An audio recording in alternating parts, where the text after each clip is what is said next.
Hello out there in the Black Gay Comic Geek land. Thank you guys for joining me again on the stream. And welcome to my safe haven. We are here to talk about the most anticipated movie of 2021, Spider-Man No Way Home. And of course, as you guys know, I had to assemble the Spider-Verse, the Avengers, because I do not like to do these streams alone on this day. We got people rolling up in here already. But yeah, so we're not going to belabor the point. We're already going to introduce the two people that you know and love on this channel. So first, we're going to start with the hostess with the mostest. You know how they say, if you guys are Beetlejuice fans, she gets all types of content. Everybody knows her name throughout the multiverse. Celebrities, freaking influencers, everybody. As soon as you hear the name Fantastic Frankey, they like, what? The GOAT? Let's get her in here. Everybody tried to get her to do a Spider-Man No Way Home review. She said, nah, I'm with my favorite gay over here. So yeah, let's bring her on here. Fantastic Frankey. No, you gassing me up for what? For what? You got 100K on the clock. I mean, I don't even reach 100K. Fame. I'm not getting no calls from Sean Schemmel and Christian Christopher. You need to watch more animes. You need to watch more anime. Yo, what's up? So excited. Look, I'm really excited to be here today and talk about it. And also, I want everyone about like all week. It's all I can think about. I want everybody to notice that I put little Santa hats on all of my Funkos, and I worked hard on it. So I did want to like take some time to highlight them, right? But yes, my name is Fantastic Frankey. Yes, my name is Fantastic Frankey. If you like to argue, talk, trash, anything like that about comics, anime, sci-fi, fantasy, anything nerdy, pull up. It's a lot of fun. You can find me at Fantastic Frankey, FrankeyY on all platforms except for Twitter. I'm the Fanboy Fighter there. All right. Next person in the stream. I will call for this stream. I'm gonna call this about time. It's about time. Yeah, we've been trying to get this man to put himself on camera for the longest time. For the longest time. Finally, he put himself on camera. He's doing interviews. My man got a 9 million reach. 9 mil. Bigger than all of us. I don't got 9 million anything but problems. Yeah, exactly. 99 million problems. But yeah, like finally put himself on camera. He's doing interviews. He's got a podcast coming out. My boy doing big things. So yeah, let's bring on Ron. You don't read comics. Hey. Wow. Yeah. You forgot to say that he also put on the silky, please peep the hair. Wait. He took that do-rag. You can still see the crease. He took that do-rag off as soon as the stream will. He got us on. That's a stocking cap with the do-rag combo. You gotta give a man propers when he do that work. But I've been mad hyped to talk about this. Like everybody knows me that Spider-Man is like that's my thing. I love comics in general, but Spider-Man that's my go-to. So I'm really excited to be here with you guys to talk about it. Well, speaking of that, now's your time to introduce yourself. Oh, I'm Ron from URE Comics. I run a review site that talks about comics that are published every week, Tuesday, Wednesday. All the books come out. Come to us for reviews, news, all the good stuff in between. All right. Well, I was hoping you'd talk longer because I'm like, oh shit, let me tweet. I forgot to tweet out the live, so I was doing that while you were talking, but you already stopped. Yeah. But yeah, guys. So really quick, I see we got people up in the stream. We got 20 people up in the stream, so you could do me a favor and hit that thumbs up like button. It'll help with the algorithm and the YouTube thing to let people know where the hottest and the blackest Spider-Man live stream is going Definitely the on. blackest. Right now. But Definitely the yeah, blackest. I see we got Wally West. Whoa, Wally West, DC crossover. We got in the stream. Hey, how's it going? Donna, New York City, DCG. Hey, y'all. Shamir J. Hey, everybody. Joshua Atkinson, what's up? Sheldon Blair. Here goes this 3-hour lot. This person. Yeah, everybody kept saying it's going to be 3 hours. Yeah. We talk about a 30-minute Hawkeye episode for 2, so yeah. True. I hope y'all have y'all snacks. I got my water. Marilyn G, hey y'all, hey, how's it going? Thank you for joining. Mr. Love the 90s. The movie was so good. Thanks for joining the stream. Ramon Lewis, hey, what's going on? How's it doing? Zillion Artists, can't stay long, but just wanted to say hey. Well, hopefully you come check out the replay and hit the like button before you go. Look at this. You're getting compliments from Shamir. Ron, looking sharp. Yes, skin. He deserves. Thank you. Nathan Moore, hey, how's it going? I went to see Spider-Man Thursday morning. Only a few people in the theater. Dang. You lucked out because when I went, everybody was yelling. I wish I went to everybody was packed. It was packed. Yeah. I went twice, and both times it was crowded. All Creations, hey, how's it going? Nashville in the house. All right.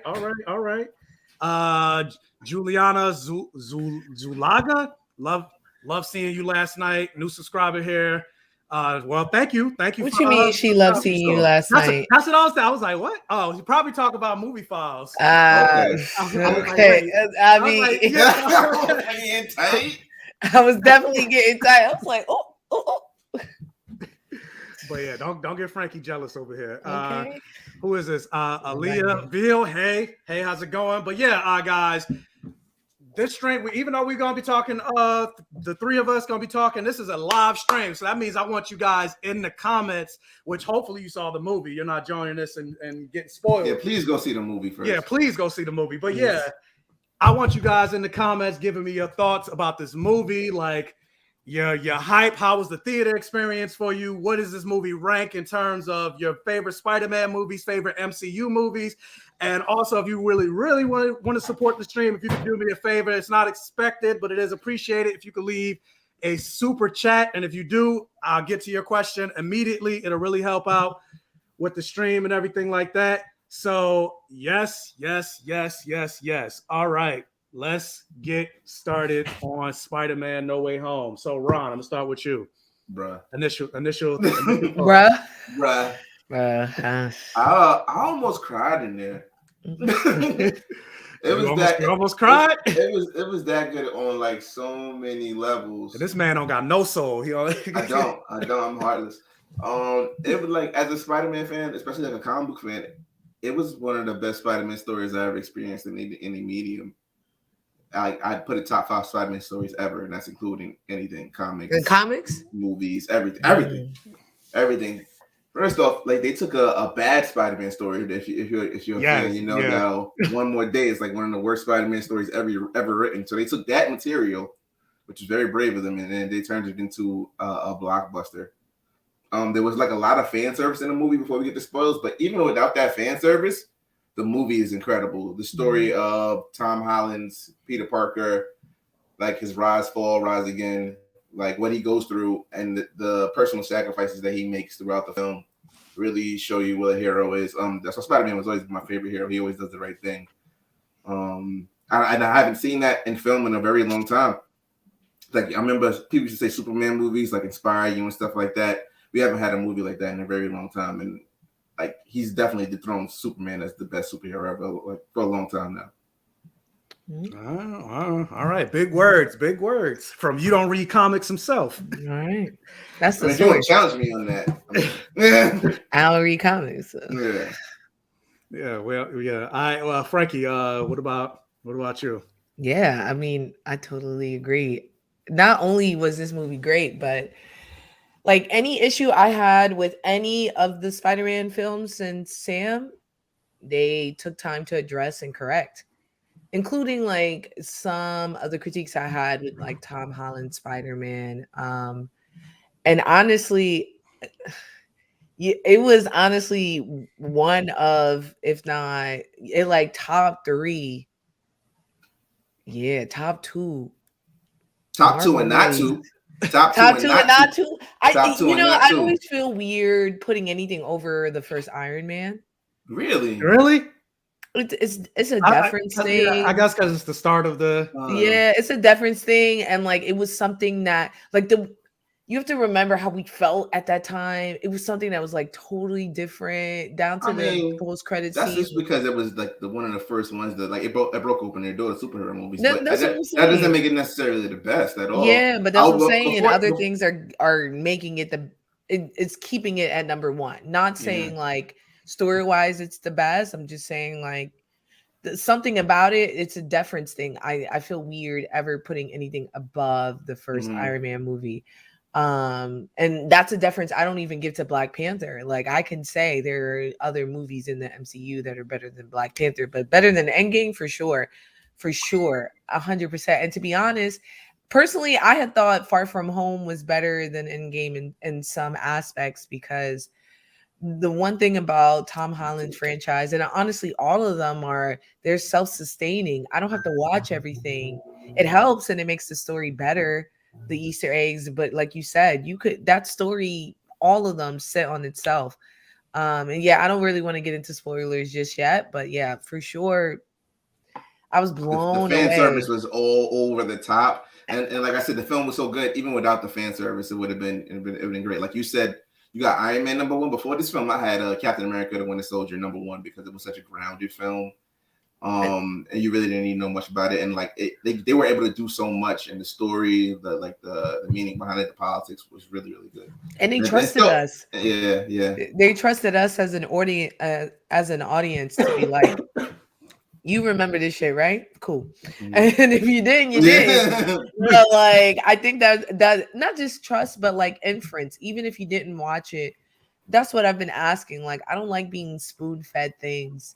Like, it's obvious. You know, you don't have to flat out say things like Loki saying, "Oh, I like to kiss princes." Like, there are things that you can do that you can just do. You can show without telling. You show exactly. And there was a lot of times, and it's funny. I'm rewatching Game of Thrones, and every time I rewatch it, I get tight because I'm watching it. I'm like, this is incredible. You know where it's going, and I know where it's going. And I had this huge argument because,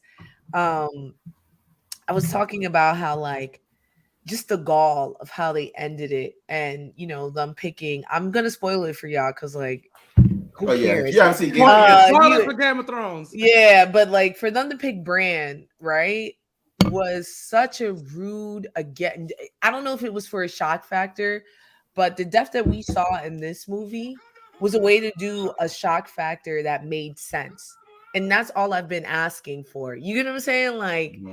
If you're going to kill someone that I'm not expecting, it should still make sense in the storyline. Don't just kill somebody or do something in a way that doesn't make any sense at all. Yeah. You said, why would I do that to myself? Obviously, I hate myself. That's why I still watch the Game of Thrones. But I mean, the first and the Flash, like, and and you know they said the power of love. By episode 4, they did. Ooh, they're never gonna let that go. We are the Flash. I put that on wax that I was so hyped for them, and then they went back to whatever. But yes, 10 out of 10, 5 Frankey flames. I'm just gonna say that for it. But yeah, like I said before, like I haven't had this fun of a theater experience probably since Avengers Endgame with Spider-Man No Way Home. Yeah. Like the level of hype, the camaraderie between the like theater strangers talking to each other. Like I saw cosplayers rolling up in Newark, and I'm like, it's some cosplay. Like, what is going on? Like, I ain't never seen this before.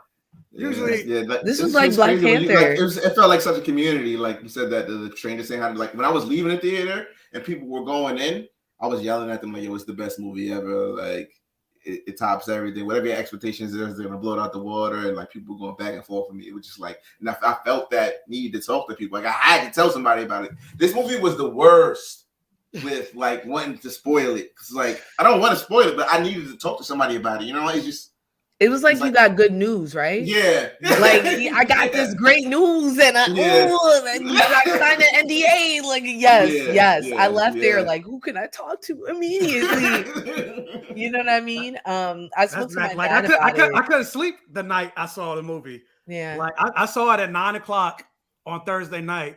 I got out the theater at 12:30, and I was like, "Yo, there's a screening. There's another movie at 2:30 in the morning." I'm like, I kind of want to go again. But I ended up not going because there was a glitch on the like I was gonna go, but there was a glitch on the AMC website that because it's like 2:30, it's technically the next day, but it's for the previous ticket, so they wouldn't let me buy it after because I tried to buy it at like 1:00 in the morning, and it's like it's no longer that day, and I'm like it's not 2:30 yet, but like they need to get that shit together. But they don't really. Said you felt healed leaving the theater. Yo, my dad said that's all. Like you just left a good church session. My dad said that was all he ever wanted. Like it was the best day of his life, and I'm like, you're talking to your seed. Yeah, what are you talking to me about that? This is your best day of your life. What do you mean? The day I was born was the best day of your life. The day I said I'm gonna read comics. Or is that Tom Holland? You letting this white boy Tom Holland getting up in there? But shout out to Movie Files in the chat.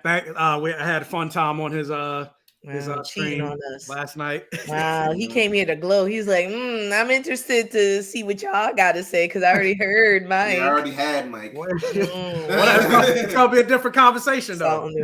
Salt in the wound. That's crazy. But speaking of which, so we jumping into the movie. So opening and comparing it back to like Endgame and Infinity War, like it reminded me of the opening of Infinity War with the Asgardians calling for help, like we've been attacked and everything like that. Like it started pretty ominous to me with the voiceover of Mysterio, and then you heard J. Jonah Jameson, and then eventually like it starts literally right where Far From Home left off. I think this is the first time that's happened.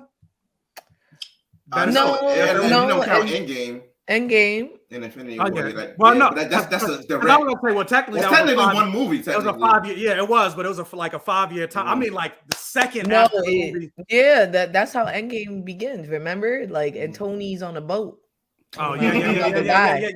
He's in space. Yeah. There's one more. Maybe I'm just thinking of the shows. The shows also start in the MCU. Yeah, technically Loki started right after. That was remember Rocky 2? Like it started right after Rocky 1.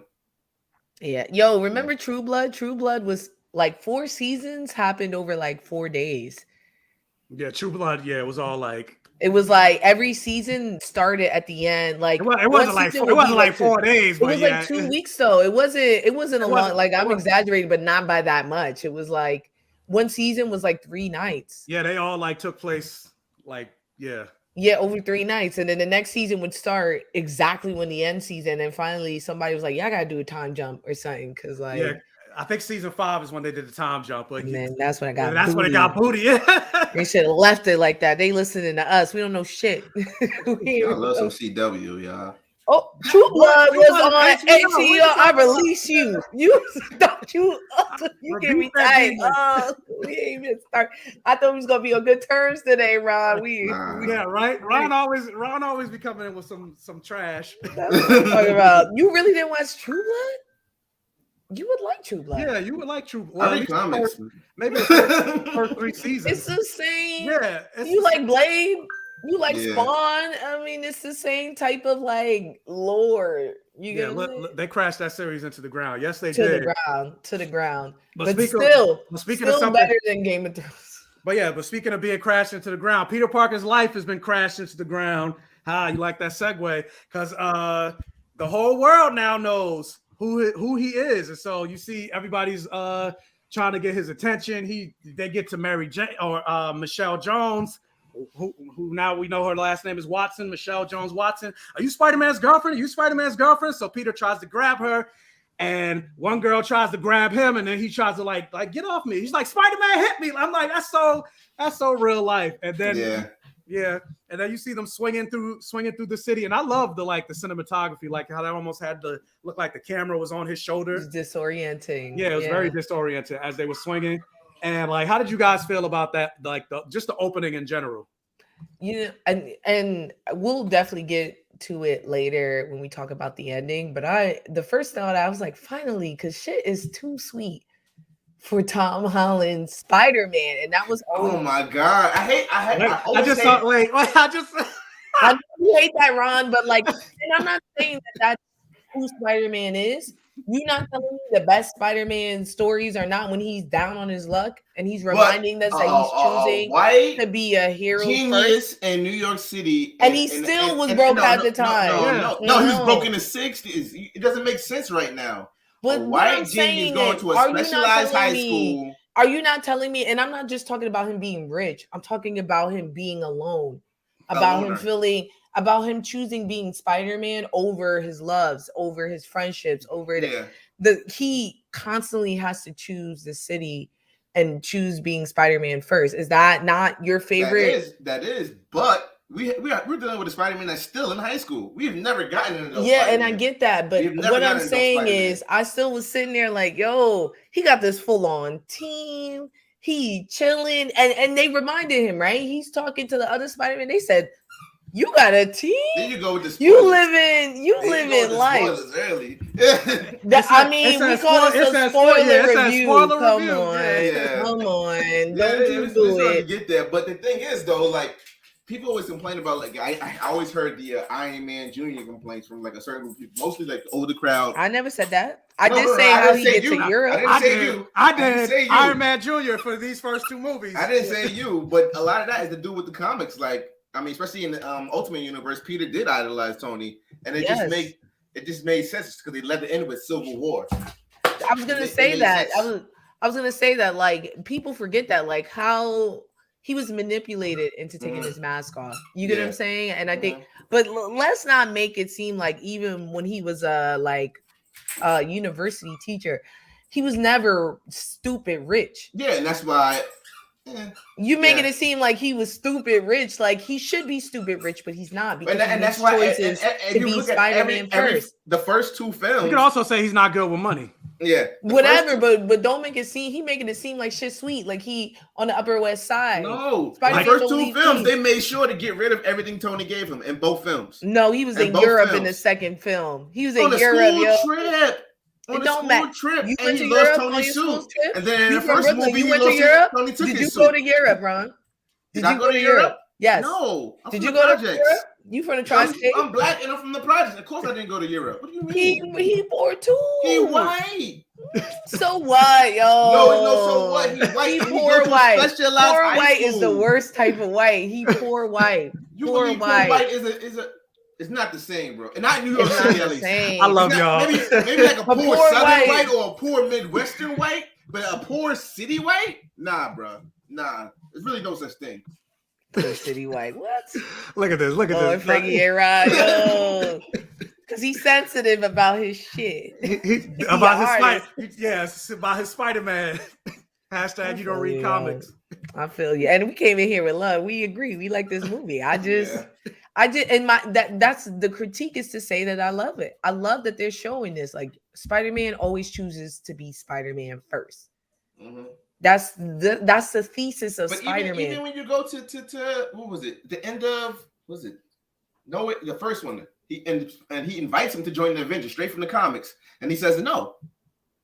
The only time he became an Avenger is when the whole world was ending. It doesn't matter. You said it. He says no, and then he immediately goes and joins the Avengers. The entire world was ending. It doesn't matter. That's when the Avengers pull up. How many times we see them doing whatever? They never together unless the entire world is invaded. That's exactly what the Avengers do. So at that point, they not being sent out like. They're not being dispatched. The only time I saw them dispatched was during Civil War, and then right after they got in trouble. But after that, we just saw, I guess, spoiler alert, Doctor Strange knew exactly what's going on in Westfield. She's like, oh, no, not that shit. Like, they not pulling up. Yeah, they need to explain that. But yeah, like, he was like, oh, Westfield? Nah. Y'all right? Do you have the? That's privilege. I've been hearing that a lot. Real quick, right. Yo Raheem, he said his notifications ain't popping up. Try to like uncheck it and then check it again. See if that helps. Yeah, because YouTube be on some some bullshit sometimes.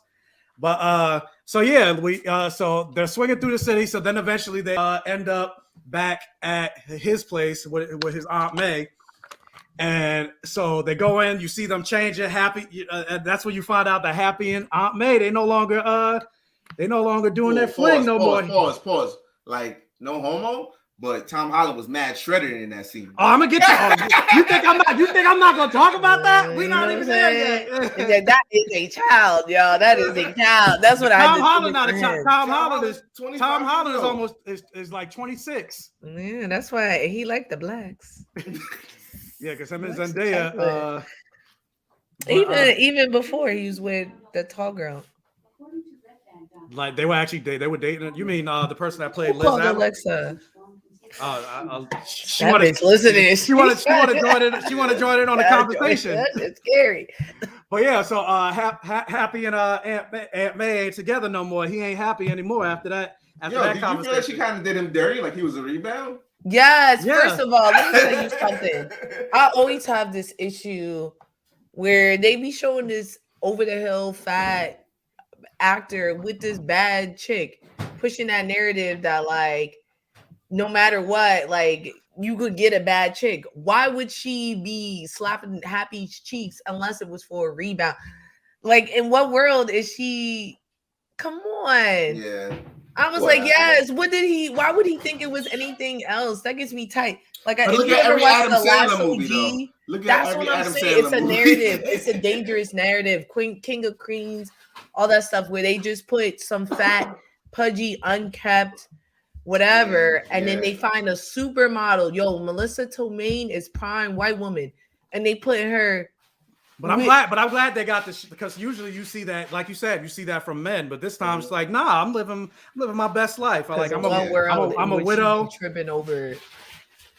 But yeah, happy. Like I said, he ain't happy no more. But as she's trying to kick him out, they hear some commotion going on in the background. So Happy, being a security guard for Stark, he goes and everything like that. And so they go in, and that's when they see Tom Holland and Zendaya in what looks to be an uncompromising position. Like they think they're having sex. And yeah, that's when you see this body right here. Look. You got it on the Google. I got it pulled up. I was like, Tom, like, I mean, you saw him shirtless in Far From Home and in Homecoming, but this is like the most shredded that he's looked. And I was like, man. So wait, hold on. Let me address this real quick. So are we saying that there should not be mixed race couples? I'm not saying that. What I'm saying is there's a disproportionate, because if it were the opposite, they would play it as a joke. If it was an overweight woman and a very, very handsome man, it would be played as a punchline. Yeah. But it is a very overarching. They portray that narrative. So, like, people think it is normal. So, right. Women do less than what their value. It's just, all of these like directors and stuff like that. That's how they look. They look like Jon Favreau. So they always cast a model with this guy and be like, just to push out. Yeah. Exactly. Just to push out like women. It's part of the narrative. It's the rom-com narrative. Women, humble yourself. This is what you should do. These are the nice guys. This is the guys. Did you this? Yeah. Like I'm if you want that, that's on you. Like, yeah, absolutely. Do your thing. But they'll have like some sloppy, and not just like overweight, like sloppy and he's lazy. He's all that stuff. He's dumb. And then it'd be this intelligent, well-off, rich, beautiful woman. It's like, I need to take care of this dude. And she be crying over the dick. Oh my God. No. Happy got money, but there's so many people who got bread. Come on, y'all. Get it. I was going to say, it's almost like the same conversation when it comes to like action. They'll get like older men, like 50s and 60s doing, being the James Bond, and they always got like a 20-year-old, but then you never really see the opposite when it comes like older women, except for and younger men. Macari and Drew, even though technically they're like the same age, but but that's something you don't see like 40 or So that's essentially what. But yeah, he said I get what you're saying. But yeah, so during that, you see them. They look like they're having sex, but they're not. And I'm like, and also they came out with an interview that was like, oh, nobody wants to see Peter Parker in the sex scene. And I'm like, Granted, not these versions, because these are kids, but this next set of trilogy I when think he's Spider-Man is I'm like, still always going to be a family film. I was like, you know how many comics? Why do we have room to watch them have sex? There's so much things we gotta talk about. Not us, but like sex always comes up. Like, yes, he's fine, but I'm not here to watch buns. How are you going to solve this multiverse? You could solve the multiverse and give me some. Mike, man, there's other places for you to get that. But yeah, so they come out the room. They're talking. Peter's trying to get their attention and everything like that. And that's when the news comes on. The choppers are right outside the house, and that's when basically Aunt May and Happy and they figure out that his identity was released to the public, and it's pandemonium going on. That you got the what was it called? The Department of the DOD that pulled up damage control. Department of Damage Control. They pulling up trying to arrest Peter Parker, and so my boy needs some help because he's in some legal trouble. And who do we see? The first major crowd reaction from the audience. We see none other. The first of many. We see none other than Charlie Cox's Daredevil. This was the day after we saw Kingpin, just like I predicted. Yeah. You know what I liked about this cameo was we don't know if this is Netflix's Daredevil. I think they confirmed now, but even if it wasn't, right? Even if you've never seen that Daredevil, they placed him in a way that as if we'd never seen it and may know him from the comics. You get what I'm saying? I don't know. We cheered because we know who he is, but he just was a lawyer who we saw had quick reflexes. And what I really liked about the scene where he stops that brick from coming through the window is that you also see Peter right in front of him about to stop that brick. Yeah, so he puts his hand up. Yeah. So it was showing that either his reflexes are just as fast, if not as maybe a little faster than Peter's. I thought that was a good callback. I'm glad you brought that up too, because that was one of my favorite things about this movie that was missing from pretty much almost every single Spider-Man movie except the last. We got so much spider sense. It was a necessity. It was a necessity in this movie. If he didn't have it, he'd have been screwed. And that's how it should screwed. Be. Exactly. And I said that too. I was like, where did Spidey sense show? That's supposed to be second nature. Yeah. And he just started to learn it. But I mean, even when he's in the Mirrorverse, they did a callback to the old school spider sense. And if you look, there are little waves over his head while he's in the Mirrorverse every time he's about to be attacked. And I was like, oh, putting your foot up in this.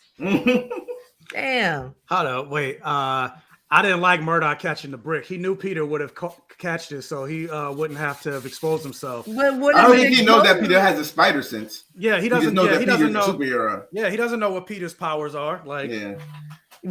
They don't really know Spider-Man here, and also what did he expose? He said, "I'm blind. I just got good. I can hear." Yeah, I'm a good lawyer. He didn't expose. Yeah, he didn't expose nothing. He didn't jump on the roof or nothing. He just caught a brick. I've done some. That's literally possible. That's possible. And plus, it's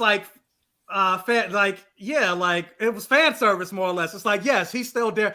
He's Daredevil, and I love that moment personally. And plus, it hints to the relationship that could be potentially building between Matt Murdock and Peter Parker, because they are pretty much best friends.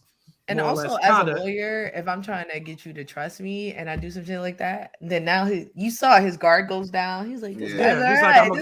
I'm a good lawyer. Yeah, he's like, I'm going to trust him more because, you would think that a superhero really respects physical attributes, and then some blind dude comes in and he's like, let me show you that I'm just as capable as anyone else.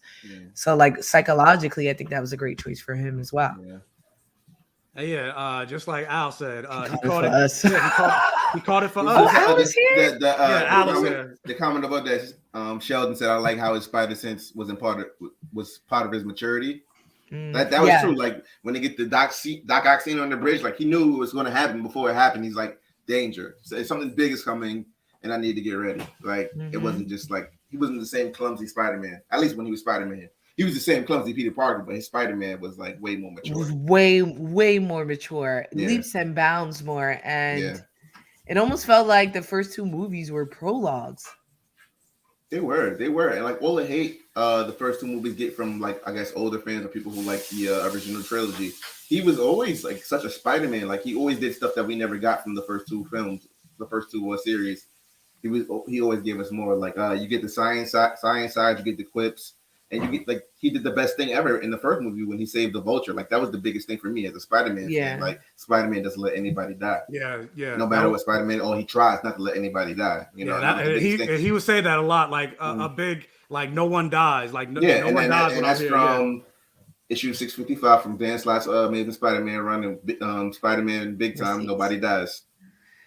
And we'll get more into that later, but that's the thing I really like. This movie was my quintessential Peter Parker Spider-Man movie. There's so much comic book stuff in this. And all of his movies. And I'm not saying that the other movies don't, but like I feel like people forget that Peter Parker is a genius. Exactly. He is a genius. Not to skip ahead to the scenes though, bro, but when they were in the lab getting it in, it's like he left the others behind. He left the others behind. Who? Peter.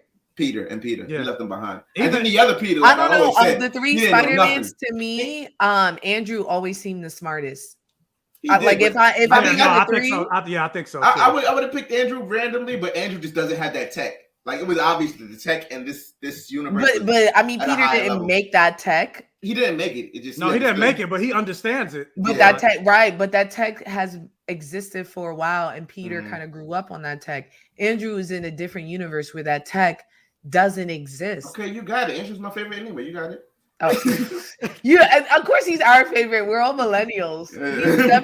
He was so millennial down to him being like sad. I was like, we are sad as fuck. Like I was like, get that man a hug. We need some hugs. You should. Oh my god. But yeah, I think I like that. I like that about a lot of characters. Like people don't realize that the reason why they're superheroes, they're Avengers, they're the creme de la creme. Like these people are smart, strong, all of these things. And that's an anime trope to be dumb and strong and like willing. But the thing about Marvel, honestly, in DC too, is that these characters are always really intelligent. Even like I was watching that What If with Killmonger, and I realized I was talking to someone and they were like, I didn't know Killmonger was that smart. I was like, yes, that's the whole point. That's the whole Killmonger. He's as smart as everybody is getting busy because he barely got caught, and he did everything before he got caught. Yeah, and even when they also reminded us that Tony ain't no fool either, because when he did do some fuck shit, immediately Tony was like, "What's good with you?" and like pressed him.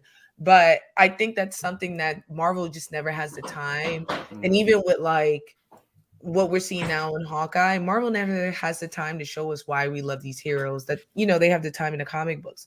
We're watching Hawkeye now. Every time Hawkeye walks in a room, if the person don't got power, we should be like, damn, you should get out of there. Yeah, you should get out of there. You should get out of there. And I mean, the only person and now we feel that way, right? Yelena in the room eating mac and cheese. And the whole time I was terrified for Kate. Yeah. And like, I just feel like that doesn't happen anymore. But now that they have time to do the show, exactly. Now with the shows and everything, they do, and I'm loving it. Andrew is the best millennial Spider-Man. Tom is the best Gen Z Spider-Man. I guess I must be Gen Z because Tom is honestly my favorite. I just don't like how they've written him up until this point. But Andrew's my second favorite. Say that like he's like because he got access. He got access. Okay, he got access. So was Toby and Yo, Ron, what's this chip on your shoulder right now? They all white. They all white.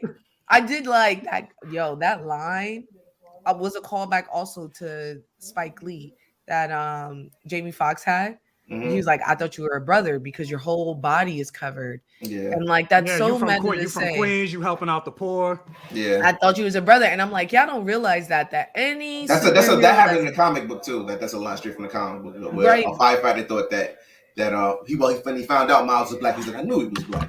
Right. But to be honest, it would make sense that the only hero that covers his entire body is a person of color. Definitely even when what's his face took over for Batman, Luke Fox's son. Tim Fox. Tim Fox, he covered like covered his All whole of it, mouth. full Yeah. cow. Like I saw on TikTok that was like Batman got his mouth uncovered so the cops know he white. Yeah. And then you see Tim Fox and he got his whole face covered. I'm like even for like my own stuff that I'm working on, this is like I always said that, like, you know, like there would never be a black superhero in like a domino mask or a half mask because you just look like a criminal to white people. So you don't do it. Icon be outside, but he a Republican. Icon is bulletproof. Icon a Republican. But also Icon don't believe too. in racism like that. He'll pull yourself up by your bootstraps type of black. But he got his face out. Huh? Yeah, he's also bulletproof. He's also bulletproof, but it's not about. I mean, that's UK don't even put a mask on. He's like, because he's bulletproof. Because he's bulletproof. Yeah, he's like, what you finna do?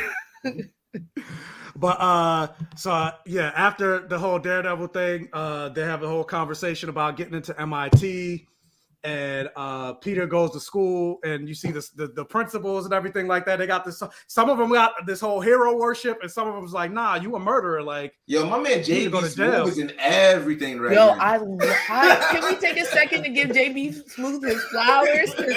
I start laughing. He's getting a check. He's getting a check. The minute he come on, he be like, "Motherfuckers!" It's like it's so funny. Everywhere I see him, oh my god! I'm sorry. I love JB Smooth. Yes. But yeah, he's like, don't feel free to like walk around, crawl around, swing through the halls if you want. Like we made this whole monument. And then the other gym teacher, the honorary one, is like, nah, you killed. Like, we shouldn't have did this. You don't think that would be Ron? Mysterio was right. Yeah, that's definitely Ron. That's Ron. Ron be like, this white boy got access. We at this top school, and he out here being Spider-Man, talking to Tony Stark. Yeah, that's Ron. Yo, that's Ron if I ever seen it. Yo, he had to pay extra for lunch. With me. Oh dang! You stop at the lunch show. You like, that's Spider-Man. 2 tickets for this boy. But so then they start talking about MIT. They're going through their schools and hold on. I had a little bit of problem with how fast Matt Murdock got those charges cleared. I know we didn't have enough time in the movie, but it didn't really explain much. It's just like, you know, them charges got dropped. Because what were the charges? They had no body. They just had a video.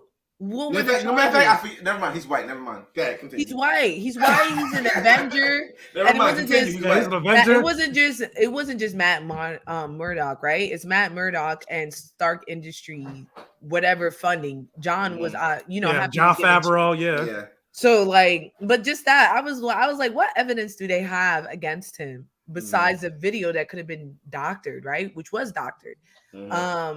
But the MIT story I thought was stupid because MIT would have been hammering to have the protege of I think they're just throwing MIT out there heavy for Riri Williams. I get that, but what I'm saying is they would never say no to him. They would never say no to Spider-Man and his boys. Exactly. I mean, maybe because Spider-Man is bad. It's publicity. Yeah, I was gonna say it's a lot of controversy because they don't know if he's actually a murderer. They don't know if he's a murderer biggest benefactors. Tony Stark went to MIT. Why would they say no? They're about to cheat. MIT at Age of Ultron. And they love, and he's not a racist. The only thing they say no to now are racist. So if he come in here, it was half and half. It would have brought publicity to the school. His benefactor would have been here, and not just that. Also, Benedict Cumberbatch got the cheese too. Also, I love that So Dr. Strange is a rich white, and he was talking to Peter the way I imagine Ron would, where he's like, you're white. Call them on the phone. Exactly. We don't know that. Luckily, know we can call and appeal to them. But he was like, yeah, I'm sorry you called. But I was like, that's the whitest shit I ever heard. To be, because that honestly, like, he's like, wait, I could have did that. Yes. Anything I make now, any good like business thing is because I had a nonchalant conversation with a white and they said some nonchalant shit like that. And I was like, you could just do that? Just call, you can just do this? We don't know that. We don't know that because we don't have the guard. We got manners. We've been taught manners and deference our whole life, but the world is their oyster. If something doesn't go their way, they'll ask why. But we don't get that. We're like, damn, I didn't get into school. That is what it is. But even like I was talking to my friend and she was like, when I was applying to college, she was like, oh, did you call the admissions to see like, yo, can I get an application? And I was like, what do you mean? She's like, for free. Just ask them, can you apply for free? And I'll be damned. You just hit them up and be like, can I apply for free? They'd be like, sure. A white told me, what? Yeah. My guidance counselor didn't tell me that. Miss Rodriguez was quiet as a mouse. I was like, yo.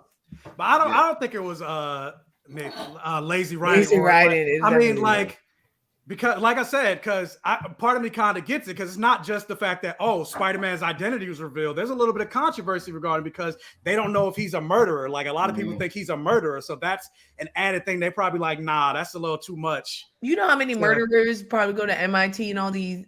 Tony Stark. Tony Stark. But not just that. I'm just talking about Tony Stark is revered by the public. Like, how many Killmonger went to MIT too, right? Like whatever. Killmonger went to MIT too, right?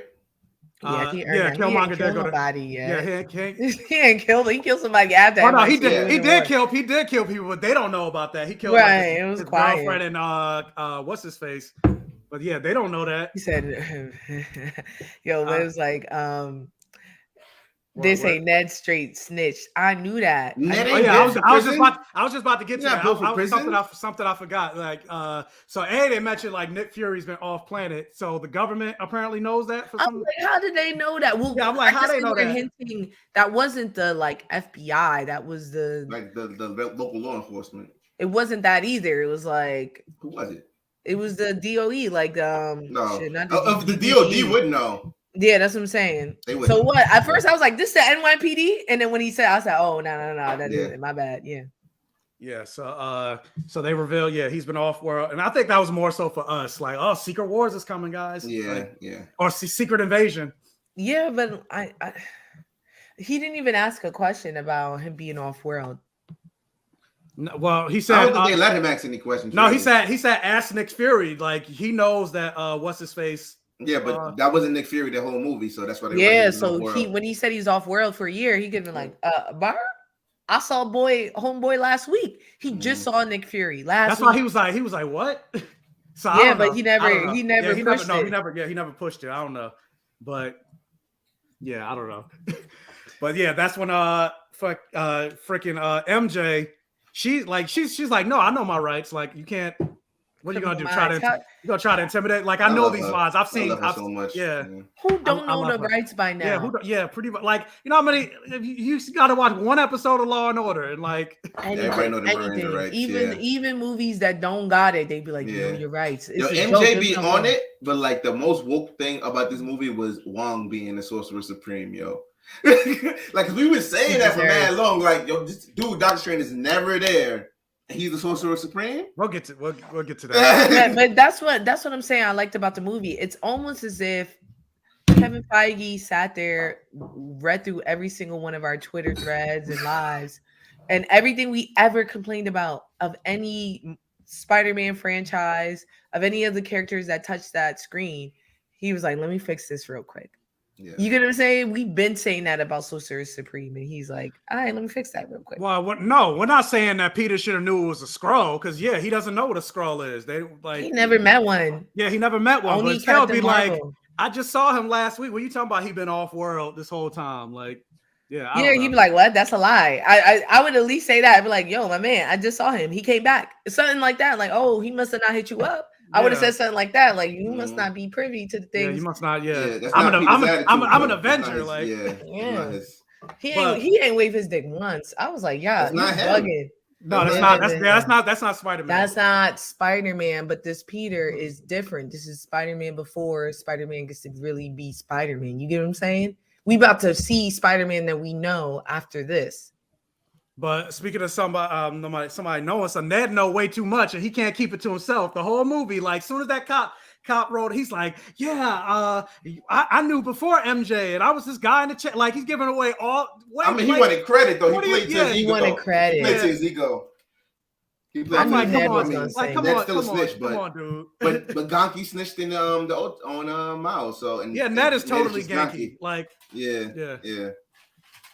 Speaking of Ned, he about to become the Hobgoblin. Well, yeah, maybe. I don't know. What do you mean? It was overt. They were like, "Yeah, my best friend, my best friend, my best friend," and then he thought about it. I mean, they just throw these things at us. Yeah. Now he don't know him. Yo, I'm gonna skip all the way to the end right now. I thought at the end scene when Ned and Mary Jane didn't know him, I thought that they were gonna kiss. Me too. I was like, I did too. I was like, man, Mr. Steal your girl over here. Tom probably nipped that. It was probably in the script. Tom said, absolutely not. Absolutely Yeah, not. you know him You're and not Zendaya dating in real life. Yeah. I saw that he had suggested, which I mean, Oscorp doesn't exist, but Timothy Chalamet be Harriet Osborn. And I just thought, what a great move as like your main competition, right? Because one, you could tell your girl, I ain't jealous, right? So you don't have to worry about him seeing jealous of Timothy Chalamet. And then two, if he says no, it's like, I tried. But three, keep your enemies close. Don't be around my chick unless I'm there. You feel me? We eating chicken wing or a bag of Doritos. You know it's his dog. You know it's that goddamn dog. What you talking about? Who eat chicken wings? And Ron trying to act like right. He hit that mute button real quick. Yo, he's like, that dog fucking up that chicken wings, yo. Yo. Show the dog. Tell us show the dog. Show the dog, yo. He was trying to make it seem like he don't love that dog. Yeah. He was like, my beautiful pure bread. Yeah, Milk of Malaysia. Dog got a whole grooming session schedule and everything. Like, but because someone explained how they're gonna give us. Honestly, I don't know. I don't think they are. And that's my problem that I have with all of the films. Is like they took so much of Miles and put it into this Tom Holland. Yeah, I'm so like, much of Miles. Yeah, I don't know. Maybe like going to that private high school, all that stuff is Miles. Y'all don't trust him. I do have trust. Trust. They have earned our trust. I don't care. I don't know how they're gonna do it, and I don't care. I know they're gonna do it. Yeah, because I feel like we're not gonna get Miles anytime soon. Whoa, and we don't need to different. into the Spider-Man. Or maybe we'll get Miles, but not as Spider-Man. I think that I'm going ahead again. I think that if we get Andrew Garfield back in one more movie, he could be the Peter Parker that gives us Miles. And it could be old boy for Blackish. That's who they've been pushing. He's not even Latino. He's been in all the movies. No, they've been rumouring him forever. Somebody told me he's literally like his mother is Puerto Rican and his he is. Okay, and his name is literally Miles. His name is Miles. His real name is Miles. What that mean? If his name is, I'm just saying it's just so much going in there, So throw it on the pot. I want Genki to be a black Trinidad. Shout out to Trinidad. The West Indians need to roll up in MCU. Yeah, then can this be a West Indian? MCU. Some man Bushmaster was in the MCU. No, those were the worst West Indian accents I've heard in my life. Not his. Yes, his. First of all, West Indians will never say I. That's number one. I and I? As in like, I'm going to the store. They say me. Me going, yeah. You get what I'm saying? That's rule number one. He couldn't go to Crown Heights for real for a week and sit in the corner of the store. Get me tight. No, his accent was booty. No, if he was around a lot of Brooklyn, you know better. If he was around a lot of American people, because now my mother's starting to say she's starting to say I. Like I'm going to the store. Bushmaster was not around a lot of American. No, Crown Heights you're right. Is you're right. Little West Indies. You go to Crown Heights. I speak in Crown Heights. They start sucking their teeth. They're like, "Why this Yankee in here ordering my food, getting the last of the oxtail?"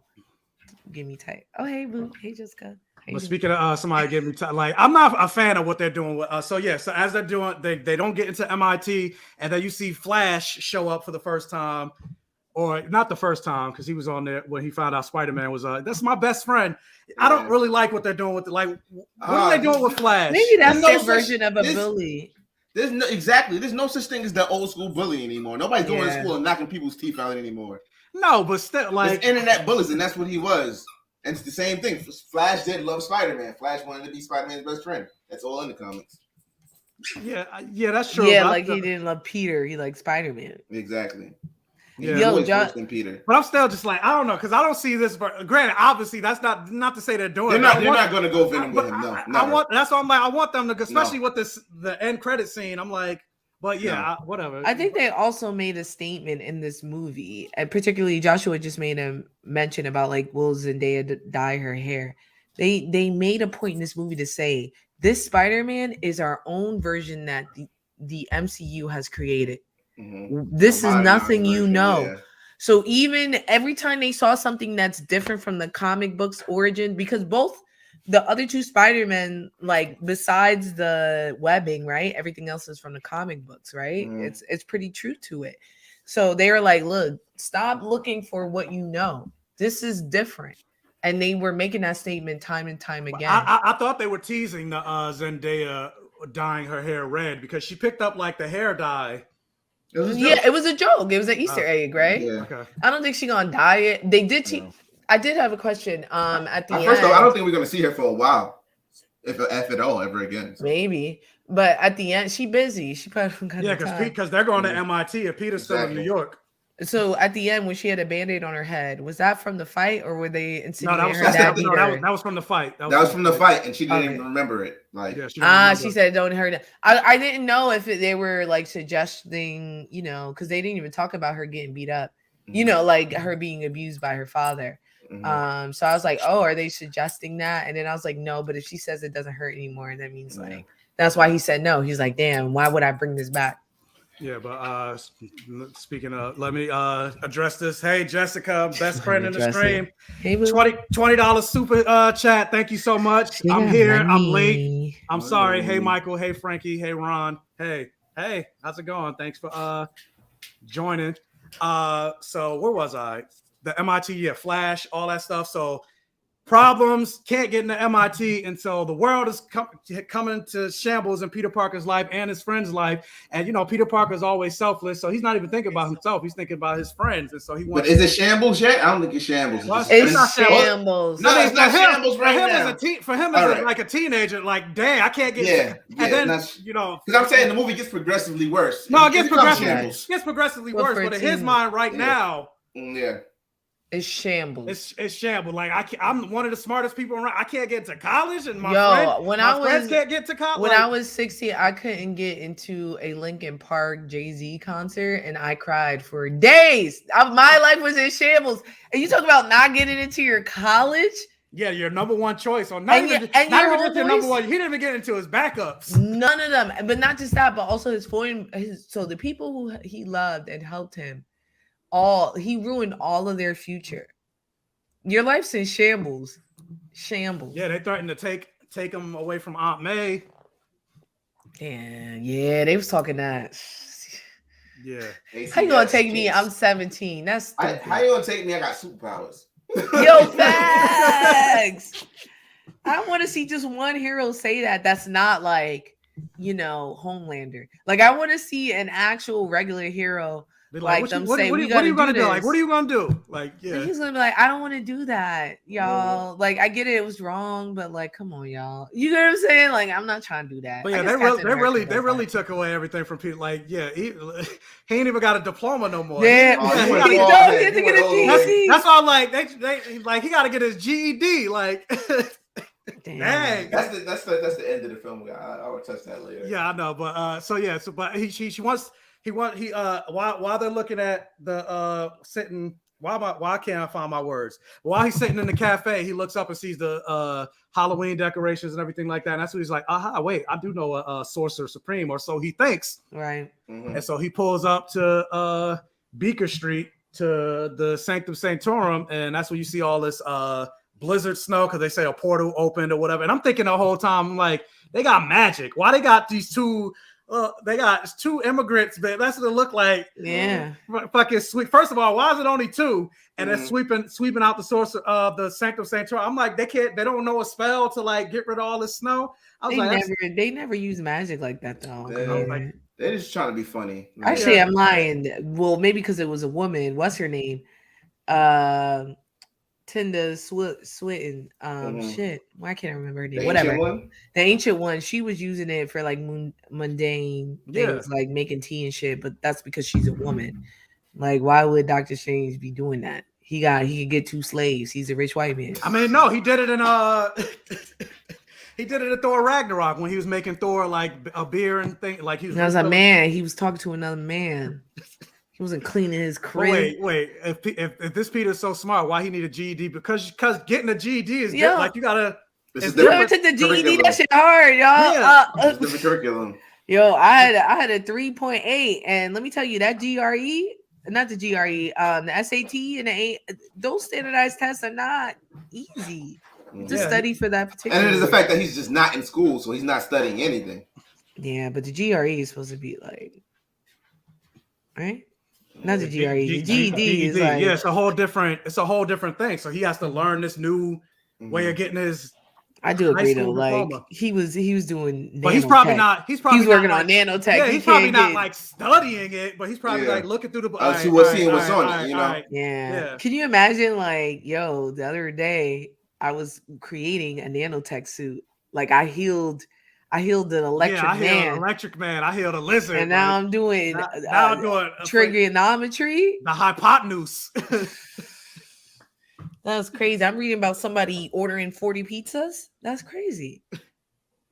I guess the spell affected his records. Yeah, because nobody knows who Peter Parker is. Exactly. Like he just doesn't exist. Like who are you? You never went to this school. Yeah, I mean, does he even have a birth certificate? Like that's one thing I was thinking. I was like, but he got I'm sure he has a social. He still got a birth certificate that shows you people just never met him. You know. No one. So no one met him. So you're right. He has no record. He just gotta. Yeah. Dang. But so they go to the house. They talk. He talks to Dr. Strange. So we see Wong. Wong pulls up, and they have a conversation about using the time stone. And they mentioned that the time stone doesn't exist anymore. And that's when Strange has a idea of making people forget. And Wong, even though he's the Sorcerer Supreme, and they mentioned he's the Sorcerer, he's like, don't involve me in none of this. Exactly. Like he dips, he's going. I ain't dealing with your white shit. Yeah, I'm not dealing with none of this. He's going off the cage match in Shang-Chi. Mm-hmm. Is that where he was? I don't know. I'm just speculating because I'm like, yeah, where he going? He was like, I don't want to hear about it. I don't want to know nothing. Yeah, I don't want to know nothing. At first, I thought that couple that was sweeping was that couple that Shang-Chi was always on a date with. Oh, that'd be funny. But then I looked again. I was like, oh, I'm just being racist. But the only thing I was confused about is I'm like, okay, granted, I know the time stone still doesn't exist, but the Eye of Agamotto is only supposed to be worn by the Sorcerer Supreme. I'm like, why is Strange still wearing it and not freaking? I guess because eventually he's gonna become the Sorcerer Supreme again. You know, because he was chosen, and just he's not responsible. I mean, the same thing happened in the comics. He's lost the title a few times, you know. So. And that's what they're saying. It was a technicality. Give up the eye. He got blipped with the eye. Yeah. And he just came back. Remember, they just no, they didn't just come back. No, this is a gap. 5 years. No. I'm talking about like they just came back from the blip, but no, it's been a minute. Yeah, I think it's been 2 years. This is 2 years. This is because this show and Hawkeye takes place around the same time, and Hawkeye is 2 years after Endgame.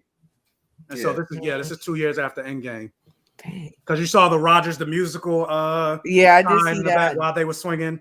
I just don't know. I just don't know if this show, because this is both Christmas time, Hawkeye and this show. But I don't know if they happen in the same time. Like if this show happens right after Hawkeye or whatever. Like because that's the one thing I don't know.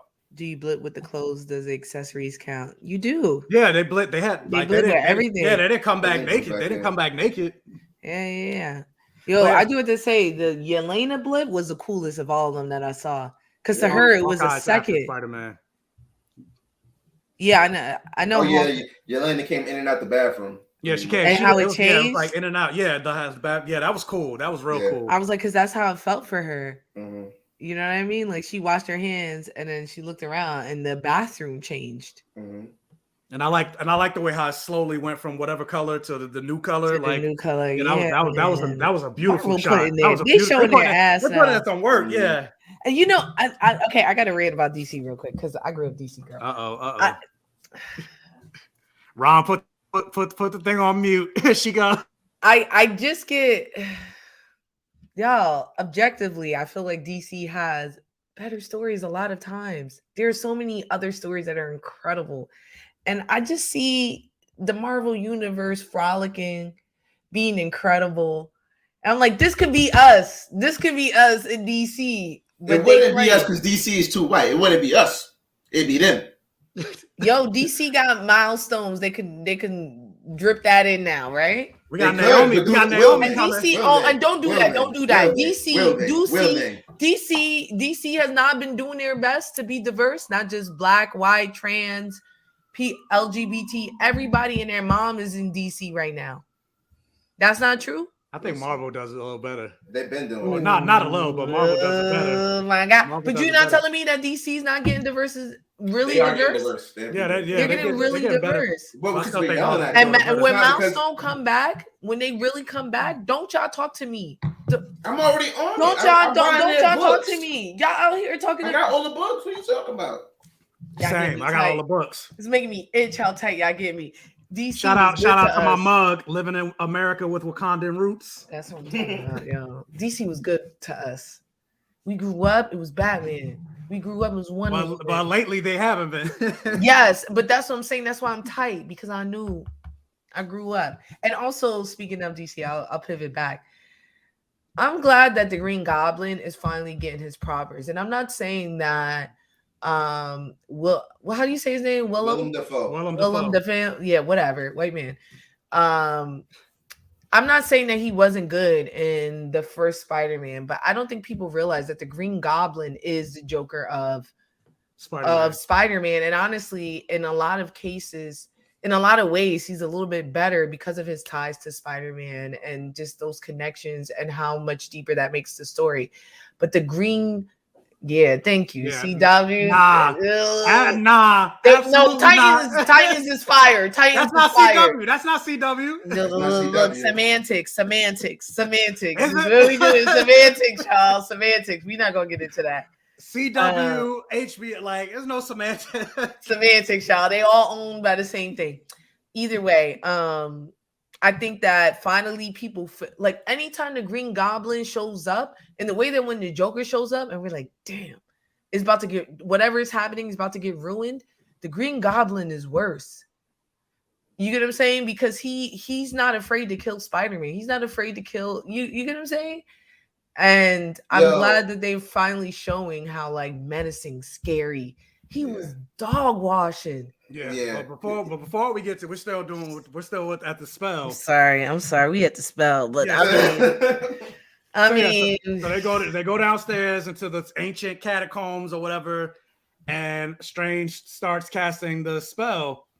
And a part of me was like, you would think with him being a physician, he would have talked Peter through, like, okay, so you sure you want this? Because this is what's gonna happen if I do this spell, yada yada. But he don't do nothing. He just starts the spell. Then he's like, nice knowing you, Spider-Man. And that's when Peter's like, wait, what? What are you talking about? And that's when Strange finally tells him, like, literally, everybody's gonna forget that you're Spider-Man, including me. And he's like, well, wait, what about Ned? What about MJ? Like, so Strange is manipulating the spell. He's like, look, I can't do this too many times. Very dangerous for me to change the spell once I start casting it. But yeah, Peter's like, but wait, no. MJ, Ned, Happy, Aunt May. And he basically fucks up the whole spell. Yeah. And that's when we see like, because he thought he had options. He said he had so many options. You could do this now. You could do this for me now. You could do that for me now because I'm white. Oh my God! First of all, y'all talking about he's a physician. He's a brain surgeon. If y'all ever met a surgeon, knock on wood that you don't, they not here to explain shit to you. Okay, the nurse will tell you what's going on, the resident maid, but a surgeon never has to, and he was a world-class one.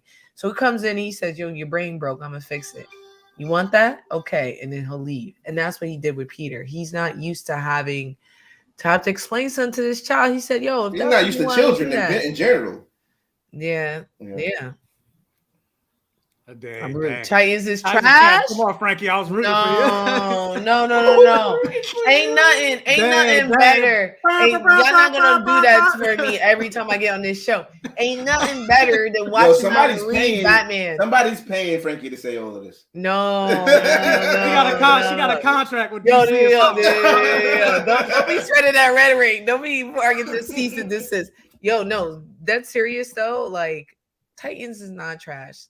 Doom Patrol is not trash. Doom Patrol's great. Young Doom Justice Patrol's is good. great. Young Justice. Oh yeah. Young Justice. I haven't started the new season. Yo, I just said Titans. Titans is good.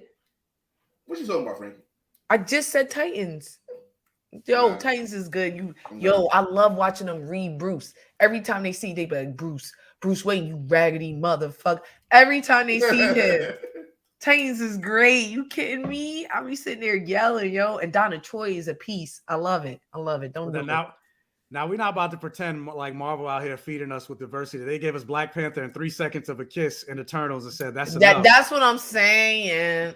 No. That's more than DC. That's more than DC though. Like DC though. Yeah, exactly. That's all we're saying. That is more than DC. And you're right. Like DC is a very, very white, and I think that's why they survived longer than Marvel for a long time. Is that Marvel would take risks that DC just wasn't willing to take.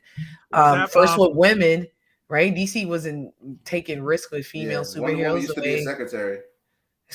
Yeah. And even then it was just Wonder Woman, but like Marvel was going out and making women the most powerful beings in the universe. And most of it came from X-Men. Yeah, X-Men, but even beyond that, right? Captain Marvel, like there are a lot of I'm saying the Phoenix Saga, Claremont did that in like the 80s, like, you know what I mean? Like to do that all the way back then, you know. Yes. Or even teasing like Mystique being bisexual with Destiny. Like he wanted Kitty Pryde and what's her face, Rachel to be in a relationship, but he wasn't allowed to. Like, so yeah, they were doing it long before. Yeah, but DC working hard. Yo, they made Poison Ivy Asian on the new show. I ain't see her, but I saw it. But was that Brother Voodoo breaking out the multiverse? I don't think so. Like, why would they introduce People were Brother saying Voodoo? that I didn't see it. I didn't see it. I only saw Ryan. I only saw Rhino. I saw people said they saw Rhino. Yeah, but I'm like, why would Brother Voodoo be in a Spider-Man movie? That wouldn't make sense. That wouldn't make sense to me. Like, if anything, he would be in Doctor Strange 2. Yeah. Doctor Strange 2 gonna slap it. Although I don't know if I'm gonna enjoy it watching that white America Chavez. And she not even jiggy, yo. America Chavez should be dripped in butter, yo. She should be dripped in butter. She come out and be like the little girl that got playing. She's not the right kind of Spanish to be fly. What's the right kind of Dominican or Puerto Rican? What you mean? I mean, she could probably. I don't know what she is, but she could be Puerto Rican. She white. America Chavez don't even have her curls. Yeah, she didn't even have curly hair. I was like, they could at least gave her some the actress is Latina, but America Chavez. Let me pull up the picture real quick. America Chavez should be Puerto Rican. That's serious. America Chavez is brown. She looks like me. Actually, she's my color. She is my hair texture. But if you saw, the trailer at the end, she's like. She's white. This is what she looks like. And I was gonna dress up like her. And then when I saw the girl at this Comic-Con, I was like, "Ooh, I'm gonna do Monica one day, and I'm gonna do America the second day." And then I saw America. I was like, people gonna say she Black America instead. That sounds great, Black America. Right, Black America Chavez. No, just Black America. Yeah, I was gonna wear a little poom. Y'all give a strange excuse. Doctor Strange is a clown. Regarding what? MCU is not law. Don't make it seem like the MCU makes Doctor Strange seem like a clown, but Doctor Strange is nothing to fuck with. And don't talk about Doctor Strange like that, y'all. They was Strange was slightly careless. I mean, he killed this man's surrogate father. He killed this man's surrogate father. That's why he feels bad. That's why he did that. Like, even the stress of he knew the decision he made was going to put the world in despair for 5 years, and he gave up the time stone in which was his only job ever.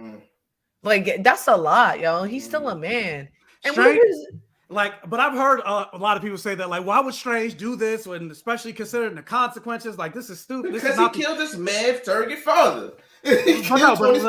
But not even just that, but like people say, oh, this is the Strange from Infinity. Like, he should know better. He shouldn't do anything like this. But people forget that Strange has an ego. Strange thinks he could do whatever. Like, despite being like, even when he first started learning magic, and he's manipulating the time stone, which is only supposed to be manipulated by the Sorcerer Supreme. And he come up and like, nah, I'm Doctor Strange. I was getting 4 degrees at the same time. I can handle this. Yeah. And for the most part, everything that he's done that he's been told not to do and is always dangerous, it's always worked out for him in the end. Yeah. Yes. And on top of his ego. And then you think about Marvel's What If, and how he's being warned about don't mess with time and you're trying to get this woman back, and it's like, it's a fixed time point that you cannot do it, and you're going to destroy the universe. He's like, nah, I'm Doctor Strange. I could do it. He literally collapsed the entire multiverse. He came to warn himself. Exactly. And he still ain't listen. And he still ain't listen. He So said, this "Yo, is that's me." He's like, I mean, that's what he do, man. That's what he and this do. is that Even same in the man, comics, he's done that. Like he at the events of like World War Hulk, when Hulk was washing everybody up, he tried to do magic on Hulk, and Hulk broke his hands. And then he tried to do dark magic, like forbidden magic, and then he goes to Title Social Supreme. Yeah. He always thinks he can do more than he can. That's what I'm saying. That's his character, though. Yeah, and this is that same man, even during that conversation in What If, and it goes back to this episode, because people are like, why would he help Spider-Man like that? He feels like he owes this man or kid a debt because Peter Parker saved his life from that I can't think of his name, the wizard guy from Infinity War. So not only that, like he feels like he owes Ebony Maw. Yeah, Ebony Maw. He feels like he owes this kid a debt for saving his life and being a fellow Avenger. But then on top of that, he said in What If, like, the reason it's our ego, it's our need to constantly fix everything. So he wants to help fix his life, and it's a spell. It's a challenging spell, a spell that he's done before. He feels like he's done the spell before. He's like, oh, we've used it for smaller purposes. So he didn't think it was going to create a catastrophic multiverse. And there was real repercussions to Peter being known as Spider-Man, right? Like right now it wasn't, but in the long run, that could have been dangerous to him and his family. I mean, he didn't have much family though. So yeah. So can I protect the one chick I got? True. But that's part of me also feels like, because even when he was talking about, oh yeah, he's Sorcerer Supreme, but yeah, it was a technical, like he don't deserve his titles for like all of that is his ego. So yeah, going to the criticism, I see perfectly why it's not strange for Doctor Strange to do what he did, the spell. But anyway, so going back, like the spell, it goes wrong. Everything collapses or whatever. And that's when they have a conversation like, look, sorry, I can't do this. You fucked up my spell. It took me all my magic to try to contain this little thing, which reminded me again of What If, like the little containment thing of him in that other universe. And so he's like, just talk. I'm sorry, when you tried to talk to them, they didn't listen to you. He's like, wait, I could do that. I could call them. It's like, wait a minute. So then he kicks him out. He finds out where the girl is. They go, and then he goes to the bridge and meets the dean or whatever on the George Washington Bridge or whatever, and tries to, has a conversation with her. George Washington to LaGuardia. I don't know. No, it said JFK or whatever. I don't know what bridge. You don't take it there either. That go to Jersey. Baby. I don't know what bridge. I don't know what bridge. I just said a bridge. But whatever bridge. It was an overpass. Whatever bridge they on. They on a bridge, and so he has a conversation with the girl, and he's like, "Look, that's a grown ass woman. You gonna start? Yeah, that's an adult woman. That's a grown ass woman. 50-year-old woman. She can still be but they had that whole conversation of Supergirl. I'm a woman. You can still be a girl." But yeah, but he has a conversation with her, and he's like, it's not even. And I like this. Like he's like, it's not about me. It's about like I'm trying to get my friend. Like they're the ones. Put them in MIT. Like don't let my mess affect them. And I love, like, that was a whole theme throughout the whole movie, and I love that. Spider-Man. I love the score. I love the Spider-Man score in this. Yeah. The score was great. But before they could finish the conversation, that's when you see the moment happen that everybody got excited about from the trailer. You see the tentacles. As soon, even though we know this was happening from the trailer, my whole audience erupted, I still almost as if they myself. As if they didn't know it was gonna happen. So you still see his spider sense goes off. And that's when you see the bridge starting to collapse and everything like that. And that's when you see the tentacles. And then he shows up, Alfred Molina, the GOAT. Yo, they aged him down. I felt sad. Did they?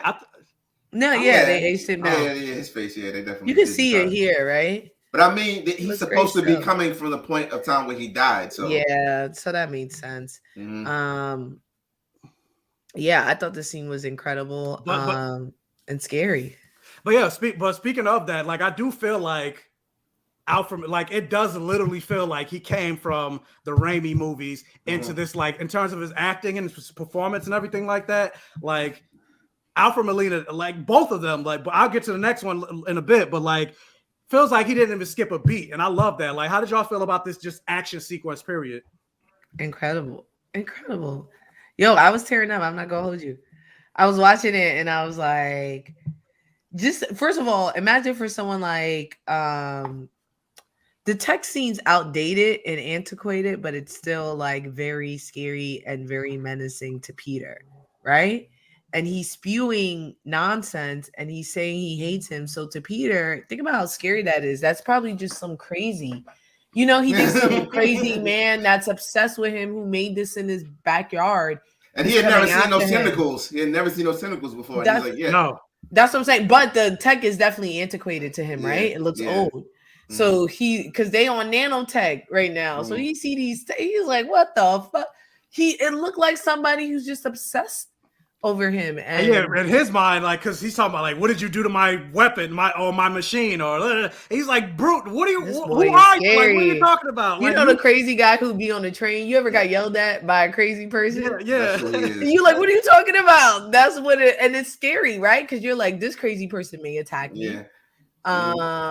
And he got nothing to lose.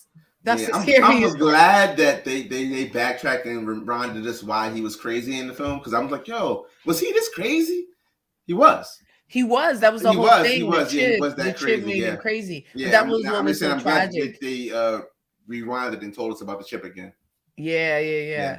Also, I see 8-bit on here in the comments talking about New Yorkers, and don't get washed. All right, don't y'all talk about us like that, okay? New Yorkers are sensible. Okay. Wong still sensible because he was away from New York? Don't do it.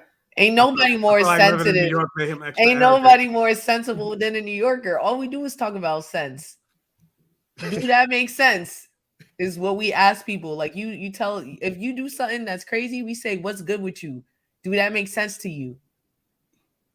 But hold on, the fact that they didn't know. Well, I mean, I'll get to that later. But I mean, how would they know though? Like how you know you died? Yeah, exactly. How would you even know that? Like that doesn't make it makes perfect. It makes don't perfect remember. sense to me. Yeah. Because they're still alive. When they caught up to them, they were like, okay, the last thing I remember, I was fighting Spider-Man, and oh shit, I died. Yeah, but yeah. So I love this action sequence, and it showed like. Generally, like I always love like Spider-Man and Doc Ock fight scene with him throwing stuff and him dodging, and yeah, like they really he didn't handle his ass though. Yeah, he did. But it was a lot of it was the spider sense, like when he threw the car at him while he's trying to save the Dean, and he flipped over it and everything like that, and then he'll use like I love his like ingenuity and things and improvisation when he fights. That's what makes Peter, and that's why I'm glad he didn't have that AI telling him like move here, like exactly. He didn't need it. Like the comic before, he was such a way more mature Peter Parker. Yeah, like when he used the cars and made it to a shield and then slid. Like I love like he's been through so much already. Yeah, like the whole action scene, I loved it. Like this was like Grant, I loved the movie from start to finish, but this is when the movies really started to take off for me. And this is like 20 minutes into the movie. Yeah, and then the foot didn't come off the gas though. This is when they started to put the foot on the gas. I feel like the movie started like hitting the ground running. Yeah, as soon as we saw Daredevil, I'm like, oh, not even that, but like the fact 5 minutes into the film. Yeah, that it started with the Mysterio narration and everything like that, and then him running, like everybody knows who he is. Like I feel like the movie hit the ground running from start to finish. But this is like where it really pushed the pedal to the floor. Scrambled Eggs asks as Goblin and Doc Ock were two different movies. They were in the same movie. No, they were both in Spider-Man 2.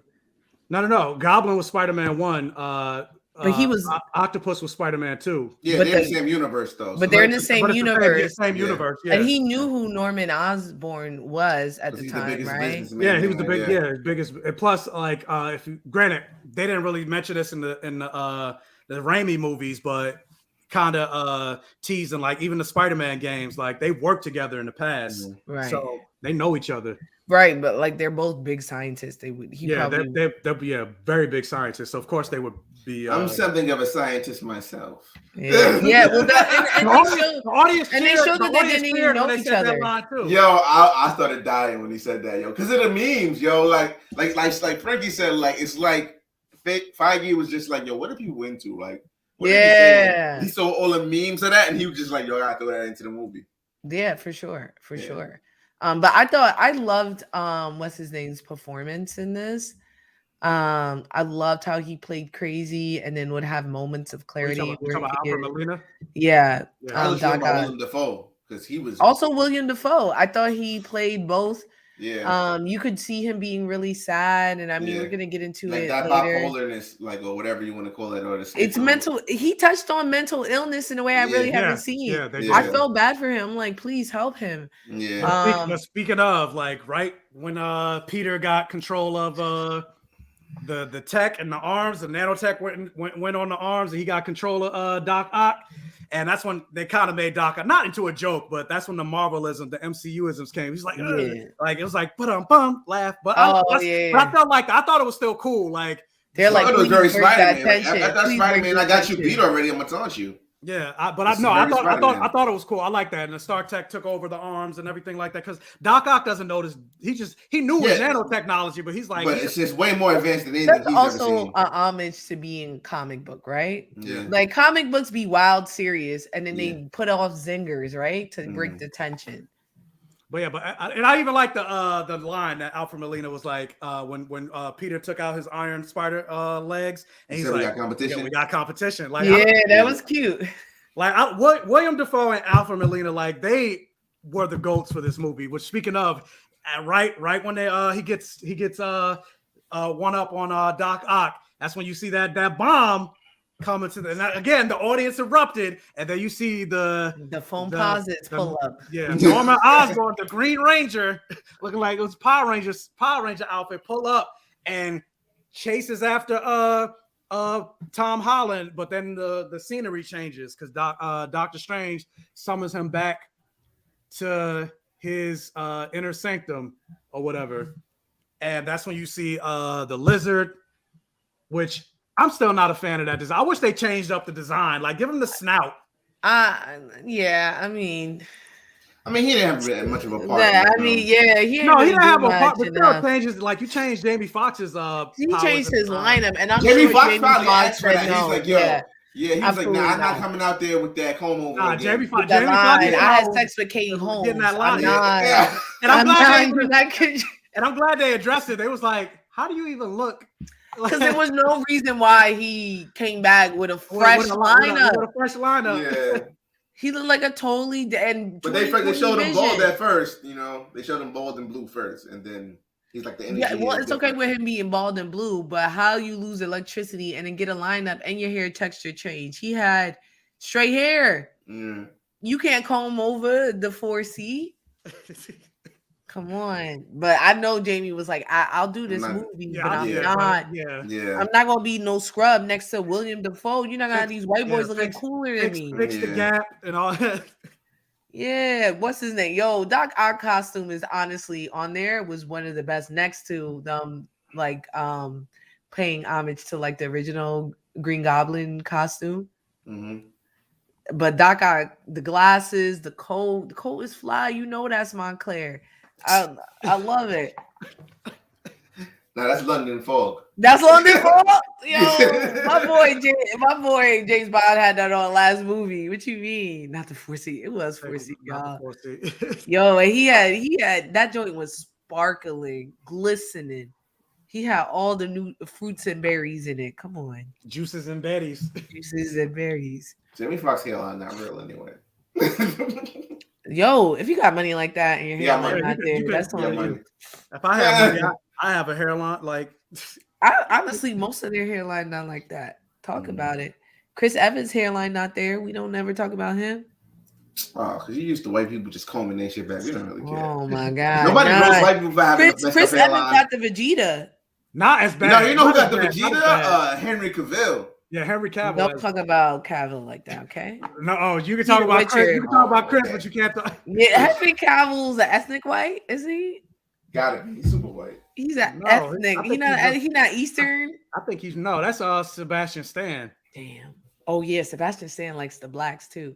I don't know. I don't know. I mean, because he's a brunette, I feel more like I don't know. But anyway, so he gets back to the Sanctum Sanctorum. Doctor Strange tells him about he sent the otherworldly presence, which I'm like, okay, you sensed his otherworldly presence in the lizard and you pulled up, but you ain't sense Wanda like manipulating the multiverse. But I mean, we saw at the end when they showed the trailer of the Multiverse Madness that he just didn't care. He said, "Oh, that shit." Yeah, he's like, "Yeah, Westview." It's just one small town. It's not a big deal in the grand scheme. He didn't care.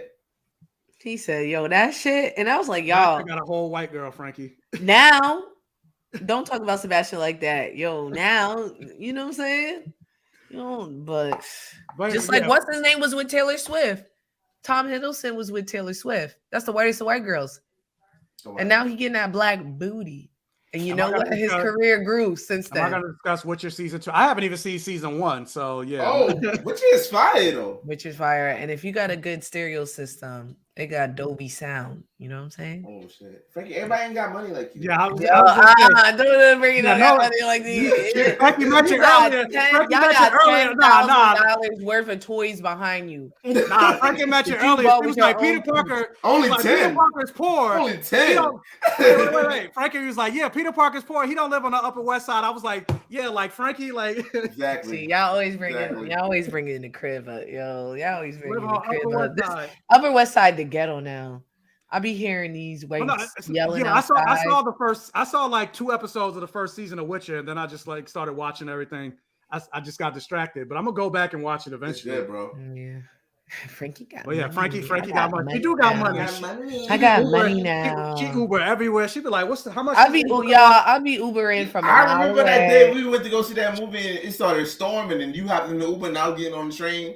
I was on the train for like 3 hours. It was on 66 and I didn't get in the Uber. I walked, remember? In the rain. Stop fronting for these people. You talk about the day I held that premiere. It was dang, what premiere was it? She like, how much this Uber cost? $200? Nah, that's chump. No, I walked, y'all. I walked. And then we went out for Mike's birthday. Uber. I did Uber on Mike's birthday, but I walked that day we went to that premiere. Don't play me, okay? And I ruined my shoes.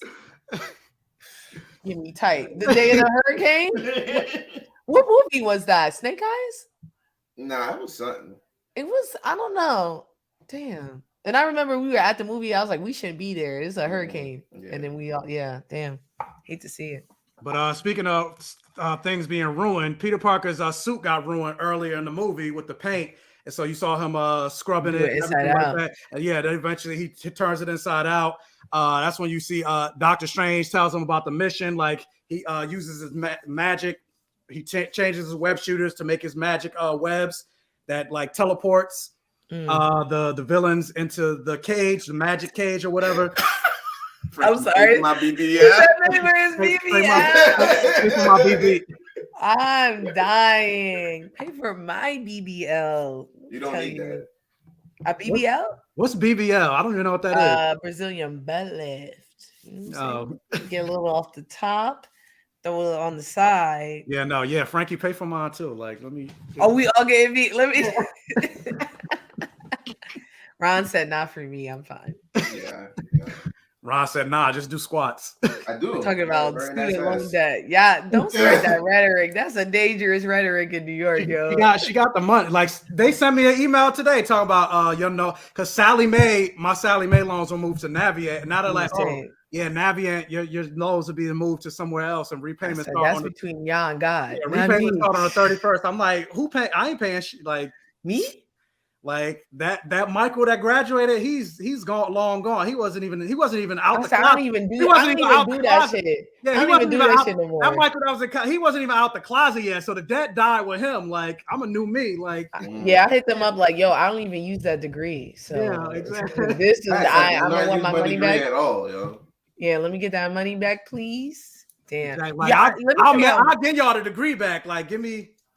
Yo, low key, I started thinking about it. I was like, damn, would Trump have absolved loans? Because that man was doing whatever he felt like it. Nah, like, I don't know when. He was kind of executive order. He's like, all that stuff that I said about loans, y'all can forget that. Like, yeah, he said he would forgive some. He promised he would forgive some. Yeah. But then he did. Well, anyway, off track. But yeah, so I'm using niggas lying to me. You know what I'm saying? So suit change. The Doctor Strange puts him on his mission. So he calls his friends. Because he's like, I need some help. When he first said that, when he's like, I need some help, that's when I thought he was gonna get help from other people. Like Avengers or something? No, like other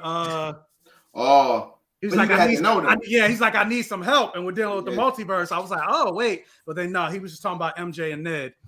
So they show up, and that's when you get a foreshadow because Doctor Strange and Ned are talking. He's like, "How did you know you were magic?" Because my grandmother Nana says this runs in the family, and sometimes my hands are tingling or whatever. And Doctor Strange like, "Call your physician." Like he not paying attention. He's not paying attention to old boy. That felt like racism to me.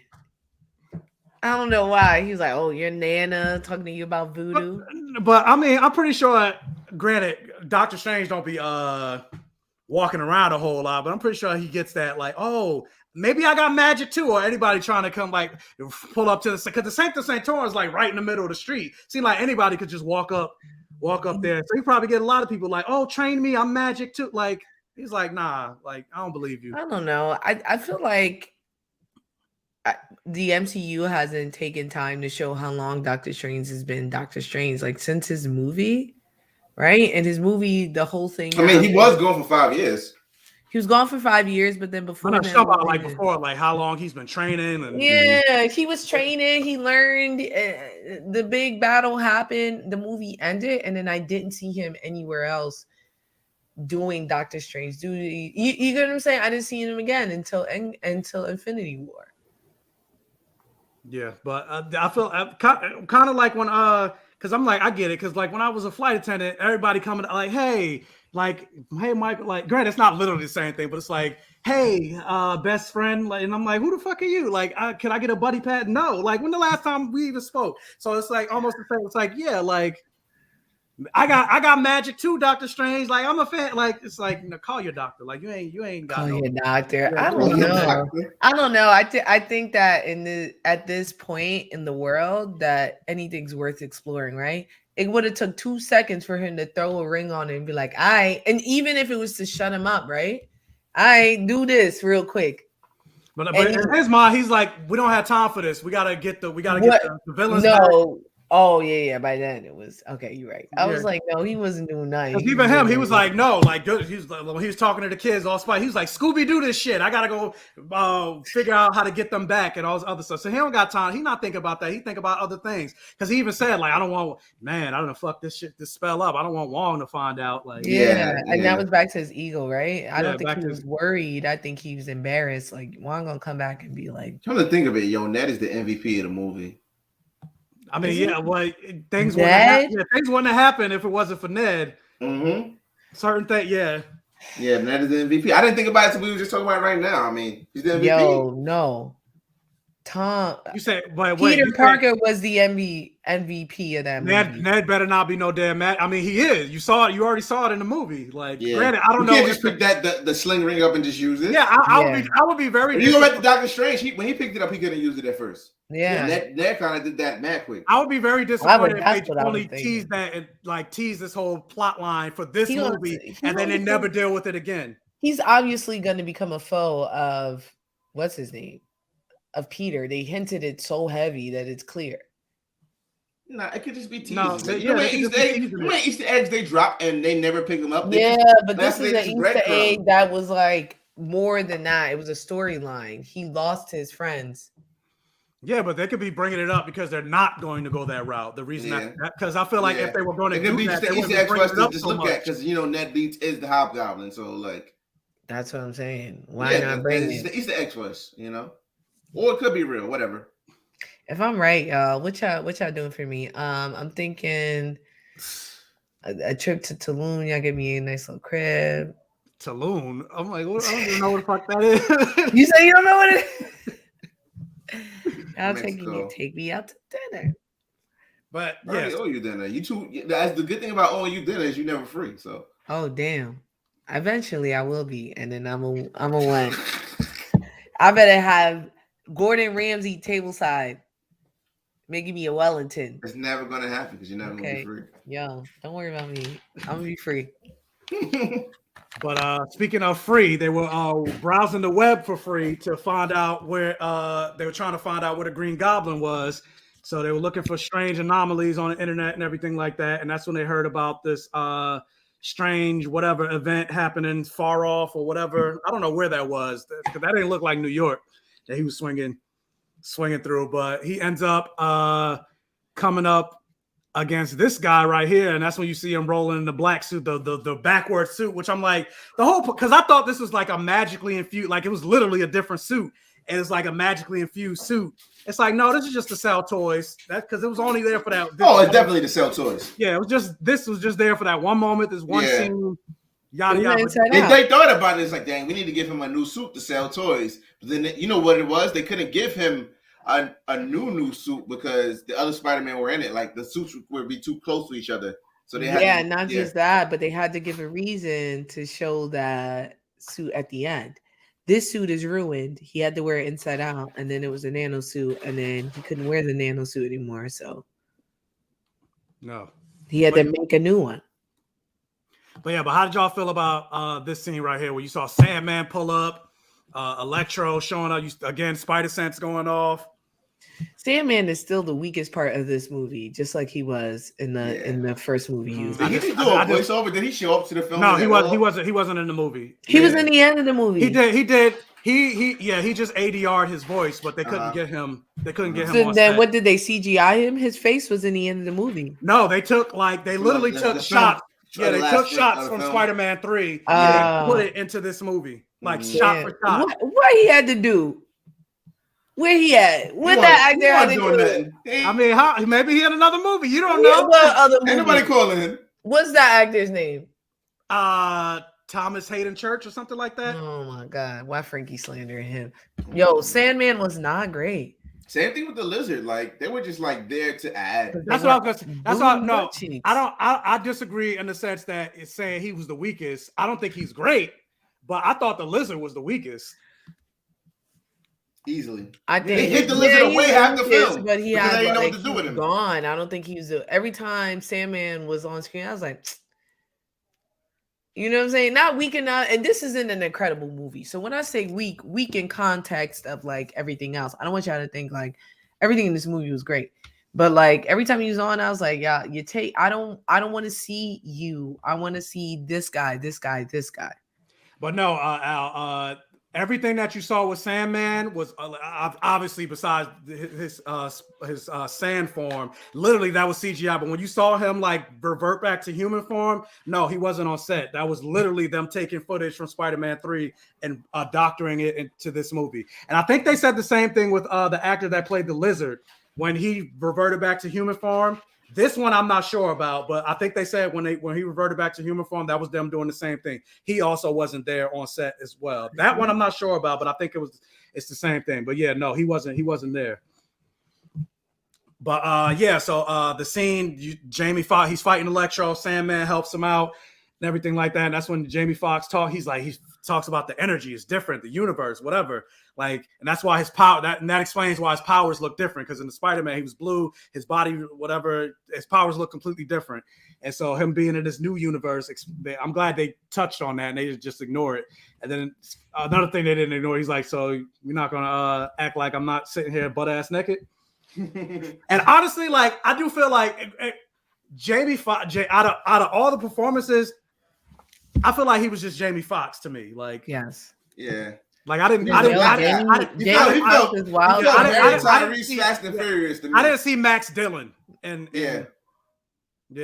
I liked him like this though. I was like, you know why? The only reason I liked him like this is because there wasn't any black people in the film, really. So I kind of like just him being him in the film, you know? Even the lines like, you know, there gotta be a black Spider-Man out there somewhere. Just like little things that he was saying. It's just. But I felt like he was a voice of the colors of the black people.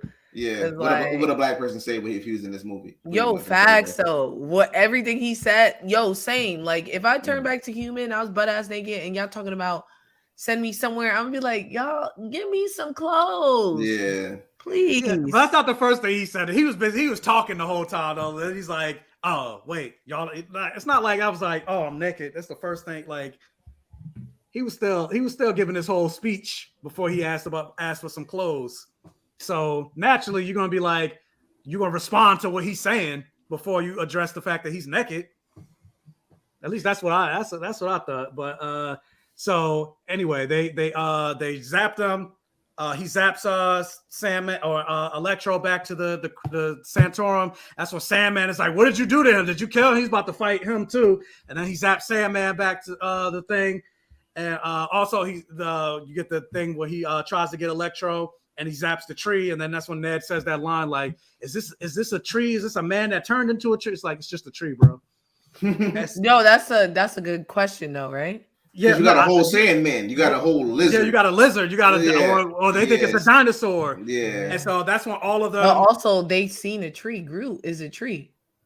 Yeah. Well, when did Ned and Apparently there was some type of cameras going on during Infinity War because everybody knows what happened during Infinity War. Everybody know all the details. Yeah. So I don't know. They had drones flying. Wakanda. It's Google satellite, bro. Yo, Wakanda streamed that shit, yo. Definitely, they were like, "Yo, I want everyone to know how much we contributed because Wakanda, the only place that brought an army." Just say. Wait. I was looking at his comment.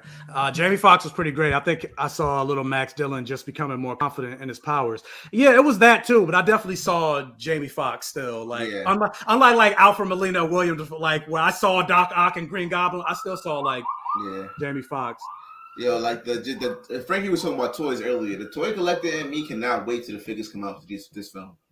Yeah, especially the new like the Green Goblin and the hoodie. Like yeah, I want that. But anyway, that hoodie joint was fire. Yeah, it was. But yeah, speaking of which, so once they get him in the thing, then that's when you see a conversation between Lizard and Max Dillon. That's what shows like they're from the same universe. Doc Ock is telling them like Norman Osborn is dead, like he's a ghost, like he doesn't believe. Sandman is telling him like no, like you died, and so did Norman. Yeah, you died too. Like. And that's when they come up with this whole like everybody died fighting Spider-Man and everything. And so that's when Peter's like, wait, I can help you guys. Like I could change your fate. Like, which I love, the whole thing going back to Peter Parker. Like nobody dies on my watch. Mm-hmm.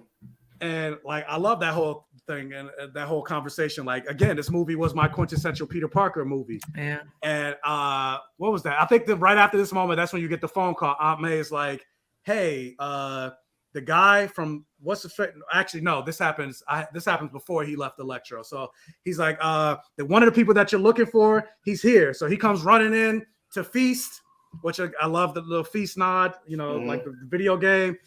Runs into Feast, and that's when you see Norman Osborn talking to Aunt May. And yeah, that's where they dive into the whole mental illness issues and everything like that. At this point, he's actually Norman Osborn. Yeah, he's actually Norman Osborn. Yo, that jacket was fuego. that green joint. I was like, all right. And because I saw some people like, oh yeah, he's manipulating them. It's like, no, he was actually Norman Osborn at this point. And he didn't realize he was in another universe because he's like, oh yeah, I heard Peter Parker was here. You're not him. Like, the hell is you? Just like when a nod to like what Doctor Strange mentioned before. Do you know a Peter Parker who's Spider-Man? Yes. Is that him? No. So yeah, what were you about to say, Frankie? And people don't forget that like Peter Parker, he's close to him. Like that, like Norman Osborn. There's a mentorship there. His best friend's father. Yeah, he's in a strange place and he hears Peter Parker. He's like, oh, I know him. Let me pull up. Yeah, like Norman sees Peter, funny enough, more of a son than he did his own son because he's into science and everything like that. He loved him some Peter Parker. The villains were variants, correct? No, they were literally from the other Spider-Man movies. Yeah, they pulled them straight from their universe, doing what they were doing. Yeah, now the villains are, but they may be variants now. The Spider-Men are definitely variants. But no, the villains are now variants, right? They fixed them and sent them back to the universe not to die. Yeah, now they are. So now they're variants. Well, we never got a conclusion to that, so we don't know what really happened. So the whole point was that they weren't going to die. Mm-hmm. They send them back, and like, like what Doc Ock gonna do? He gonna try to bring that energy ball back down. His thing is fixed. But real quick, let me pause the stream really quick. We got 44 people in the live stream. Wow. Thank you guys so much for We've been joining here mad us. long already, too. Yeah, right. And like the numbers are going up. Like I'm looking at the numbers, but yeah, we talking that. We got 44 people in the live stream. We got people on Facebook and everything. I doesn't tell me if there are people watching on Twitch. But if you guys could do me a favor, if you haven't already, please hit the like button to help with the algorithm and YouTube and supporting your boy out and everything like that. Thank you guys so much for joining us here on the live. I appreciate each and every one of you, even all the people that are leaving comments in the chat.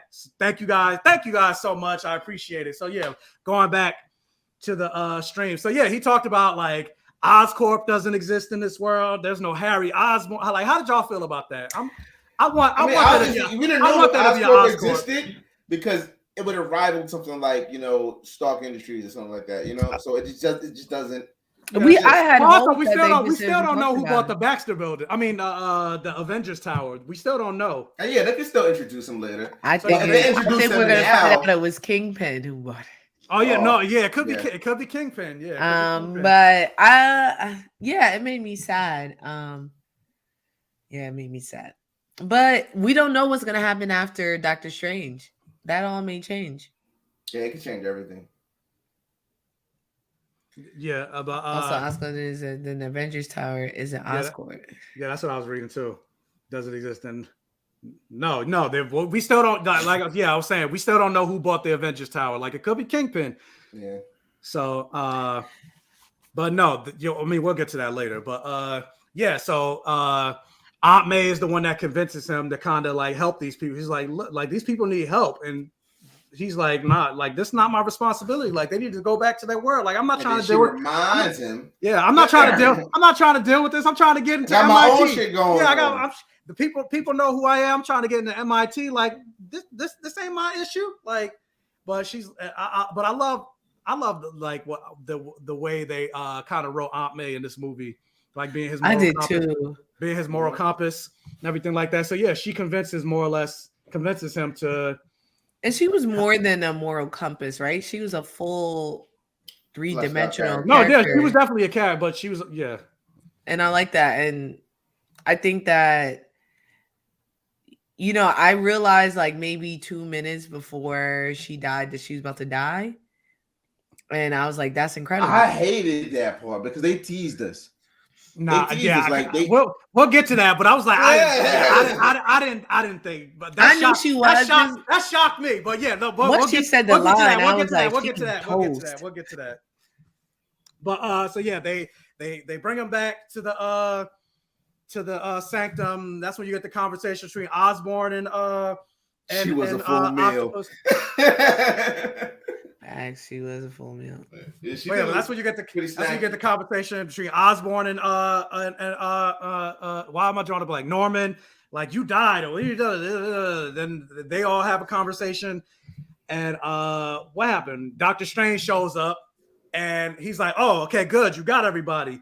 And so he's about to perform the spell. He's like, "Wait, Strange!" Like he tries to convince Strange that he wants to try to help them before sending them back to their universe because of what Aunt May said to him, and that's when we get the fight, Civil War II between Peter. Wait, pun. One she was a feast. She was a feast. Wow. Okay, all right. That's a good one. That was a good one. But but that's when we get the fight between Doctor Strange and Peter Parker, because Peter Parker wants to help them. He doesn't want to send them back to the universe because he doesn't. Again, nobody dies on my watch. Mm-hmm. He doesn't want them to die. And I know Chris.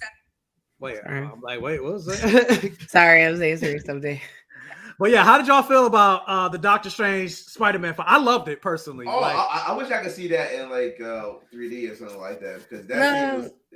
I thought the Mysterio fight was more. Oh, of course, was better to me because it's Mysterio, right? But that's what I'm saying. But like Doctor Strange fight should be equal in terms of visually. It's similar. Yeah. Well, I guess I guess when he put him in the mirror dimension, it should have been more like the Mysterio. He losing to geometry, like that's a very because I'm ready to get in that ass. Math powers, yo. Math powers. I was gonna say, but that's a very last time we talked. That is a very Spider-Man thing. Yeah, I was gonna say that's a very Spider-Man thing. Like that's why he wins a lot of his fights. It is his genius and ingenuity that gets him out of a lot of sticky situations, fighting people that are effectively more powerful than him. Because I saw some people saying that they had he's fine. How he losing to Doctor Strange? This is stupid. Like this was convenient. They dumbed down I was like, they didn't dumb down Doctor Strange. And they dumb down Doctor Strange in the comics all the time. Sometimes he's this world, so let's not act like this new. But that's what I was saying. I don't think he did dumb down Doctor Strange. Didn't like. He wasn't trying to kill Peter Parker. Exactly. Even then, it's different between when you try to fight somebody and when you're trying to kill somebody. Like, you know. And then even then, like in the beginning of the fight, Doctor Strange is like standing there with his arms crossed. He's like making sling. He's like, "What the fuck? Like, what? You ain't gonna do shit. You ain't gonna do shit. You really think you can escape from me?" And then when he chase a kid and they yeah, pump fake you were saying, and you get irritated like that, yeah. And then when he did the move to push his astral body out of it, he's like, it's over, it's done. Like you can't do nothing. But the thing I loved is like when he tried to grab the box and Spider-Man's Spider sense was still working. Like I fucking like that as a I love that shit. I was like, yes. And him getting back to his body too. Like they're really showing how powerful his spider sense is, and like the last two movies they haven't really shown that. So for this movie to really in the last one they tried to, but the last one they that's when they finally started. They made it seem like it was like he had just hit. Wait, what? No, they did. Didn't she make like a cute joke about like, oh, is this your tingle? She's calling it Peter Tingle and stuff like that. They made it seem like they still call it that in this movie. Like, is your tingle thing? Yeah, but they were making it seem like it was like a puberty thing, and I didn't like that. But like, because the spider sense is nothing to fuck with. Like, even when he was dying in Endgame, in Infinity War, like he knew he was dying, and it was taking longer for him to get dusted. And I don't think that's something they like really talked about. And that's why he said, like, I don't feel good. Like his spider sense is probably like going into like overdrive. You in danger. Yeah, you in danger. Ghost Molly, you in danger, girl. Like, yeah. But I love that when he was like, you shouldn't be able to do that. Like, and then push him into the mirror dimension. And Peter Parker, he figured out how to get rid of him from geometry, like math. He's like, wait, this is geometry, like. Again, I love that. It's again going to show his improvisation, his genius, and everything. And he basically outsmarted Doctor Strange. That's how he won, and that's how he wins a lot of his fights. So I love that whole moment. So the people that are criticized, like, oh, he shouldn't have beat Doctor Strange. Like, nah, it made sense to me. So Doctor Strange got trapped in the mirror dimension, and so that's when they tried to Scooby-Doo the new shit, trying to fix the villains. And so what happened right after that? He let them out. He got the box. He handed the sling ring to Ned, and he gave the box to MJ. He's like, look, I don't want y'all in danger. I don't want y'all dealing with this. Y'all take the box and the sling ring to Ned's house, and I'm gonna go deal with them. And so he pulls out all the other villains, and they all go to Happy's house. But for whatever reason, Lizard wanted to stay in the. I saw your comment, Al. He wanted me to bring this up. Lizard wanted to stay in the van, which I was gonna bring it up anyway. It was like, why Lizard stay in the van? He needed to get fixed too. But I guess maybe he don't. I guess he don't want. But then I'm like, it seemed like he knew everything was gonna go to shit anyway. I thought I figured like, I don't want to be seen by people right now. But I'm like, but you got a man walking around with fucking giant tentacle arm, like. Yeah, but even he said, he was like, is that a cyborg? Like, you brought a cyborg into my house, Happy? Yeah, but he didn't say it on some like, I'm terrified. He was like, you got a cyborg. Yeah. So I think he just was like, when y'all get it, why do I need to go upstairs and be cramped in that condo for? It's 5 niggas up there. Why I need to be there? I'd stay in the car too. I'd be like, all right, just come back. But wait, real quick. But how did geometry really stop him? He just webbed up his arms. That's what stopped him. Like, Doctor Strange can't. Doctor Strange couldn't see the web coming because he was in the mirrorverse, so he did the math to like do everything he did backwards. So Yeah. when the webs got to Doctor Strange, it was like he had done it already, you know. But not even just that, but like Doctor Strange's magic comes from his hand. Like if you what's the word I'm trying to use?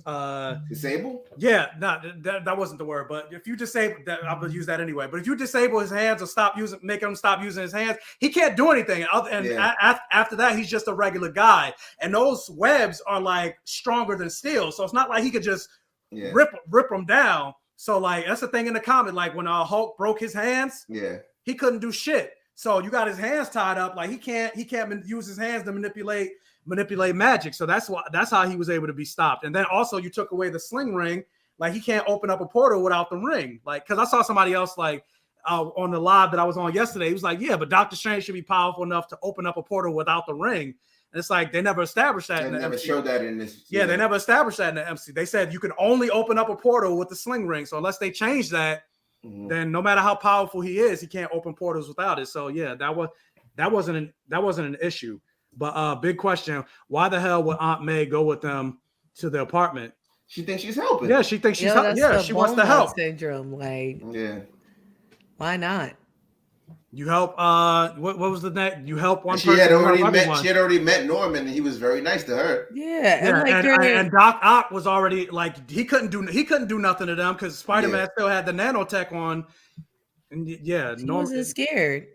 And then Electro was like, all right, I'm down with the whole thing, but but he even warned them up front, if this all goes south, I'm gonna kill you. Even though I was like, he need to stay in the car. Then if that's the case, but Peter got spider sense. But yeah, so they go into the apartment. They start working with the tech. He shows Peter, what was that thing called? The fornicator? It's not the fornicator, but the fabricator. Oh, okay. Yeah, he's like I was like, I did not hear that. Fornicator. That's a different movie. That's the porn version of No Way Home. But yeah, so and that's when you see the arc reactor in the thing, and that's what Electro's like, what is that? Like, I love that. And you see to throw in a reference from the Martian, Peter and Norman, there's science in that shit. With they start with Norman with the chip, and so they're making a chip, and of course Norman's impressed. He's like, yeah, like if you ever need a job in another universe. I thought that was a foreshadow to the end of the movie. How I thought the movie was gonna end. Same. But it wasn't. Yeah, it wasn't. So they make the chip. They bring Doc Ock up. He uses the nanotech. He gives him the chip on his neck, and Doc Ock becomes essentially a good guy all over again. And he's like, he thanks Peter or whatever. He's like, it's quiet. I haven't heard. I almost forgot how quiet it is. And so then it's Norman's turn. Actually, he put the thing on Jamie Foxx first. Oh yeah, he put the thing on Jamie Foxx. They have a conversation with Sandman, but who cares about that? So Jamie Foxx is getting his energy sapped out of him, but because he's pure energy, he's like, I don't feel good. I don't feel right. Let's make him feel. But then that's when they move to Norman. And something that Osborn says triggers Norman to make the Green Goblin come out, where he's like, it's just going to be you, Norman. Just you.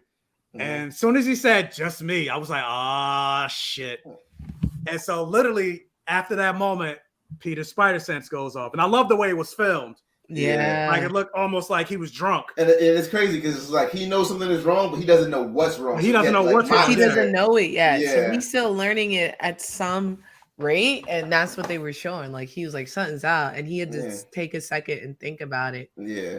And then he was looking at each one of them, like which one of these guys is the most dangerous. And it turned out to be the guy who was the nicest the whole time, the most dormant one.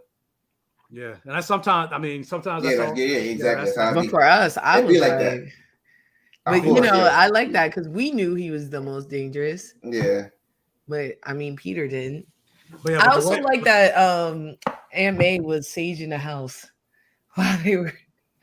I don't know if y'all saw that. Also that line when she asked her, she was like, "Do you want water? Will you like salt water or regular water?" He's like, "What?" He's like, "Because you're an octopus." I fuck with that though. Was she trying to make a joke or was she serious? No, she was serious. No, she was serious. And then he was like, she's like, "Oh yeah, fresh water it is." Then I like that. I thought she was making a joke, and it didn't. No, she was dead. No, she was dead ass. Doc Ock was batshit crazy though. Before he got that chip and like he would have killed her too. He just killing people like. That's the whole thing. Spider-Man's villains are dangerous. They shooters. Mm-hmm. Yeah, some more dangerous. Yeah, but some of them have like some kind of reason. Like I'm doing this for a reason. Doc Ock was just like I'm just. Yeah, but even if we look in the movies, he was about that life. He was going to kill Mary Jane for what? Yeah, I wish that Mary Jane did die, but whatever. Don't you ever talk about the Queen Kristen Dunst like that? Queen of what? Queen of what? Well, she wasn't incredible in like a bunch of movies. Ever she did. Never. She was always trash. About right no, now. No, she was in an interview with a vampire. Bring it on. Interview with the vampire as Claudia. She was as a kid actor. Tight. She's been acting forever. She was good. She was good at interview with the vampire. Yeah, Ron is again that got the guy at the school. Yeah. Ron's just a contrarian. Don't talk about her like that. I'm not. And also, one more time, I gotta remind y'all. We just now saying we don't like the first Spider-Man. I didn't know stuff. I didn't know you then, Ron, but I know you was losing it in 2001. I was like, who said they don't like the first Spider-Man? Ron is pretending like he ain't like it. Like that kiss ain't changed his life. As soon as I seen Andrew Garfield, I was like, oh my God, this is what I've been missing in my life. I wouldn't call her. But you liked it. You liked it though. Yeah. I wouldn't call her the queen though. Like I didn't call her, but she's a queen. I'm not calling her the Queen Mary Jane. I didn't say she was the best Mary Jane. She was never a good Mary Jane. She was never good. Yo, Mary Jane is not that great of a character. Y'all think she fired? I ain't say nothing. Got quiet. I'm just saying. I'm looking at the comments. That's why. I don't think that Mary Jane is an incredible character. I think she's, she suffers from being written by a man and being just a piece. Like she exists to propel Spider-Man's character forward. Right? They tried to give her more, like having her go off on like the Iron Man books. They tried, but they didn't. You get what I'm saying? Just like for a long time, Jean Grey was not Renew Your Vows. She has powers in Renew Your Vows. I just said Jean Grey was not a good character for a very long time. Actually, I still kind of don't like Jean Grey. I only like her now in Krakoa. Which actually, real quick, I didn't like that they gave Betty Brant, like when she said, good luck, Tiger. I was like, come on, this ain't your line. Give it to MJ. No, but this that's not this MJ style. I know it's not the same, but still. Style. I mean, you know what I'm saying? At least they had it in there. Now we nitpicking. We went the line. They give us the line. We mad who said the line. But y'all, no, that's serious. Y'all thought Jean Grey was a great character? When? Anytime. Yes. Before recently. Phoenix? Yeah, Phoenix. The Phoenix is all about her losing control, losing power, being raped, that whole saga. She's not a good character in it. Everything happens to her. She the Lawrence. Y'all wants Insecure? She the Lawrence of the MCU. I promise. Everything happens to Jean Grey. Or like X-Men Red, like everything happens to Jean Grey. Everybody around her. I like Cyclops more than I like Jean Grey. This is a different discussion. We're talking about Spider-Man. This is a different. You're right. But it's just, and that's for me being a woman and like the way I would say yes. In the last couple of years, Jean Grey's gotten better. That's what I'm saying. I don't think like just the Krakoa era the Krakoa era is making her way better. Yeah, I think she's been good before Krakoa. I want to say that's all I'm saying. I don't think like since the 60s she's been good. No, but I think before Krakoa.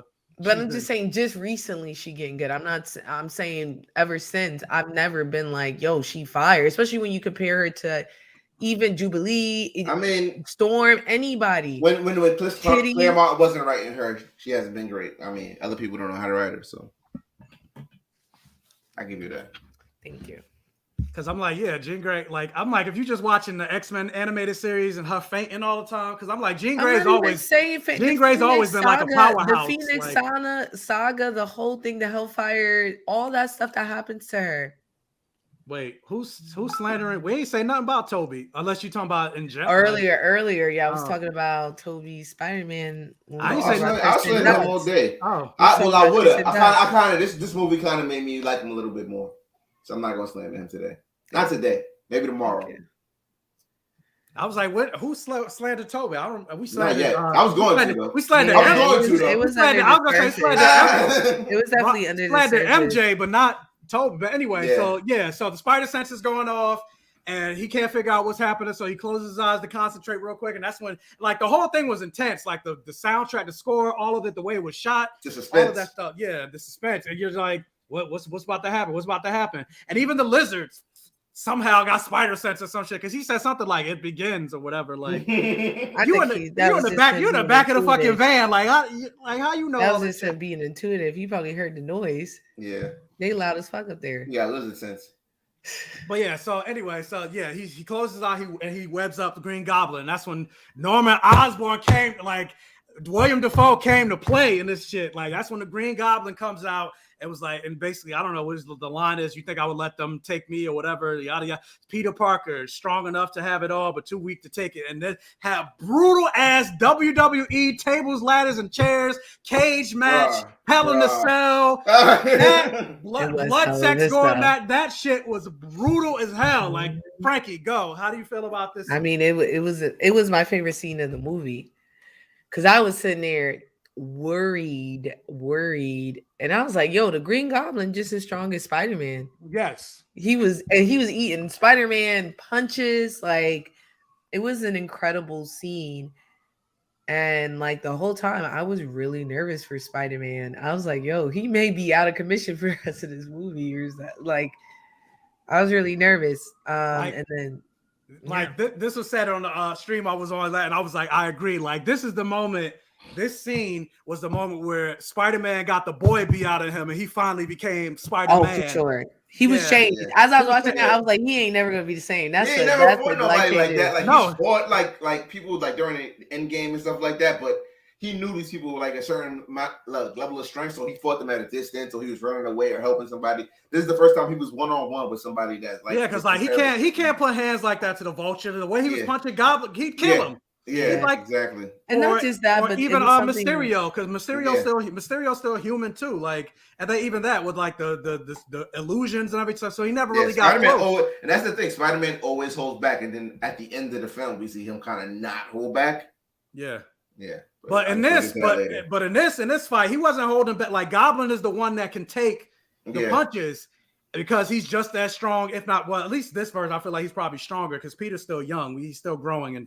Not at his full power, but he was like wailing. Nah, even during that fight with Goblin, he wasn't throwing punches like with all of his strength. He was I feel like he was wailing on Goblin. Goblin was not something he was, but it's not something that Spider-Man does. It just seems like punching somebody with everything you got. Like he didn't do that to the end of the film. I mean, I guess. Yeah, he didn't have like an intent to kill. You know what I mean? Like until the end of the film. No, not to kill, but he was still like punching the shit out of him. Exactly. Like it's different. He punches. If he was punching Vulture like that, Vulture would be dead. Yeah, easily. But and a lot of people reference like, and Frankie did too. Like he is Spider-Man's Joker, and even William Dafoe, like when he was laughing as he was getting punched, I was like, yeah, it was very Joker-esque. But that's also how the character has always been, right? Yeah, that's who he is. Yeah. Like he's always been the Joker of that universe. Yeah, no, Batman and Spider-Man's villains all parallel anyway. If you give me a Batman villain, I can use a Spider-Man villain for they have the exact same rogues caliber. Absolutely. But I love like powerbombed him to like 3 floors, a bunch of floors. Yeah. Knocked the shit out of it, knocked him through walls. Like that fight was brutal, and I love every single moment of it. Ron, you know, Willem Dafoe did all that for real, right? He did not. He didn't do all of it. He probably did bad. Maybe not because I know stunt people, and they're like, his whole stunt team is credited. So I'm like, how's he getting away with saying this in it? Well, no, because he probably did more than what. I'm something of a stuntman myself. Right. I was gonna say he probably did more than what most actors usually are allowed to do. Which means that he probably jumped in the air. Especially at his age. Mm-hmm. He probably did a jump like this. So he might have did something like the power, but I'm pretty sure like he did Tom not. Holland 66. Wait, let me finish. I'm pretty sure Tom Holland was on like wires when he did it, but he probably still did. Like, nah, I don't even think William Dafoe pick up his granddaughter. That chick ain't never seen the air. Yeah, y'all get me tight. Y'all think he power bombing? I just said Tom Holland. I'm pretty sure. What, no matter what, on strings, that joint is still heavy. Just the motion. I'm just saying. I think that's just something to say that his face wasn't he walked in on the scene, and I think he just did this, like a jump, just like this. But even this motion to reach up and go down like this is hard. With no weight, no nothing, that's a hard motion to do. William Dafoe is not in the peak of physical condition. He not Vin Diesel. Nah, like, but he also not decrepit. Like he also not decrepit. He also, or whatever. but I'm like, just saying, and beyond that, yo, my dad is 60 and got the side lawnmower business. Your dad is white? actually 62. Is your dad white? Go ahead. I had to get. Is this camera on me? Your dad white? No, but no, y'all, and not just beyond just the age. These movie studios would never in their life take any risk. And anything can happen, even if it's like a low risk move. I'm gonna break it to y'all. Tom Holland don't do his stunts neither. None of them do their stunts, and all you got to do is read the credits. It'd be 8 Tom Hollands. Yeah, you said he not. I know he wasn't. That's why I asked, because you get me tight. My dad was playing ball until he was 62. But what I'm saying is he not white. You can't. Our bones, we don't get osteoporosis. Like, we don't gotta worry about that shit. But y'all talk about William Dafoe giving his flowers. He ain't getting no waves. He ain't do nothing in terms of stunts. Now his acting was phenomenal. But I just don't understand why we're like going into this gimmick of him doing his own stunts when his acting was enough. We don't even need to talk about his stunts. It was a joke. I said that as a joke. He clearly didn't do it. No. We said it as a joke, but I'm saying like other people are like. No, he did come out with a video saying he wanted to. He did. So that's why the conversation started. But like I said, we don't like. Obviously, we know he didn't do all the stuff. We look at the credits. You see stunt people, but we don't know. That's why I made the mention that he probably did more than he might have usually been allowed to do. Now I'm wondering about Tom Cruise and his stunts. Oh, Tom Cruise be going no, in his face, you actually could see the camera stays on his face. Yeah. So and that's a little different. He has his own team. So I have friends who are stunt doubles. Actually, one of my friends, she's Sam LaRusso in Cobra Kai. So make sure you watch that. Shameless plug, but she was telling me Tom Cruise season 4 is about to drop. I'm gonna make a quick video about that. Cobra Kai is so funny. I just got the screener today on Netflix. Just sent me the screeners today. This boy famous. Tom Cruise not only does his own stunt, but he has like a stunt like company that he comes. So when he does his movies, he comes with his team, and like they train the shot multiple times. So yeah, Tom Cruise is the only one. Him and Jackie Chan, and that's why Jackie Chan's so fucked up. If you see him, yeah, exactly. He's wild. They talk about him being in Shang-Chi. Jet Li too. Jet Li too. They got cauliflower ear. I don't really like Jet Li that much. I think we don't like Jet Li because he came on the heels of Jackie Chan, and he felt like a replacement, so we never liked it. And he had mad special effects. Yeah, but that's the genre. Shang-Chi had special effects. I still like that movie. Jackie Chan is just. With Jackie Chan was doing I was gonna say, because as far as I know, Jackie Chan never did like a sci-fi. Yeah, he never did those special effects things. No, that's what I'm saying. But I'm saying is like when Jet Li came, sci-fi was hot. Like The Matrix just came out, and like sci-fi and kung fu was supposed to be the new thing, and Jet Li came in to fill that in. I didn't finish season 3 of Cobra. I really like season 3 of Cobra Kai. Yeah, it gets better than me. Y'all like youth drama. That's what it is. Y'all like CW stuff. No, don't play Cobra Kai like Cobra that. Did you watch Cobra Kai? I was gonna say, did you watch Cobra Kai? I like Cobra Kai. Oh, this liar! Contrarian. He just want to start. So let me mute his mic. Please mute the nigga mic. Crazy. But yeah. So anyway, like, so what happens? The fight, power bomb through some floors. And that's when you see he got the new toy that's gonna come out with the Goblin, the new outfit with the hoodie and the Goblin. You see, he still got the Goblin. Yeah, he still got the Goblin that he makes, bro. Yeah, he still got the Goblin suit on. Actually, let me expand this picture a little bit. Hold up. Wait. Oh, wait a minute. Tech glitch. There we go. There we go. That There we face, go. bro. Yeah, like his perform, like I swear, like I know the Academy is run by a bunch of old white men, so they don't like to acknowledge superhero movies. But I swear to goodness, like if he does not get like some type of nomination, I mean, they have best villain. They have superhero movie award, like best villain. He's probably gonna get that. But yeah, they got superhero awards. But I'm talking about just like the cat, like the Academy, like the Oscars. Oscars. Yeah.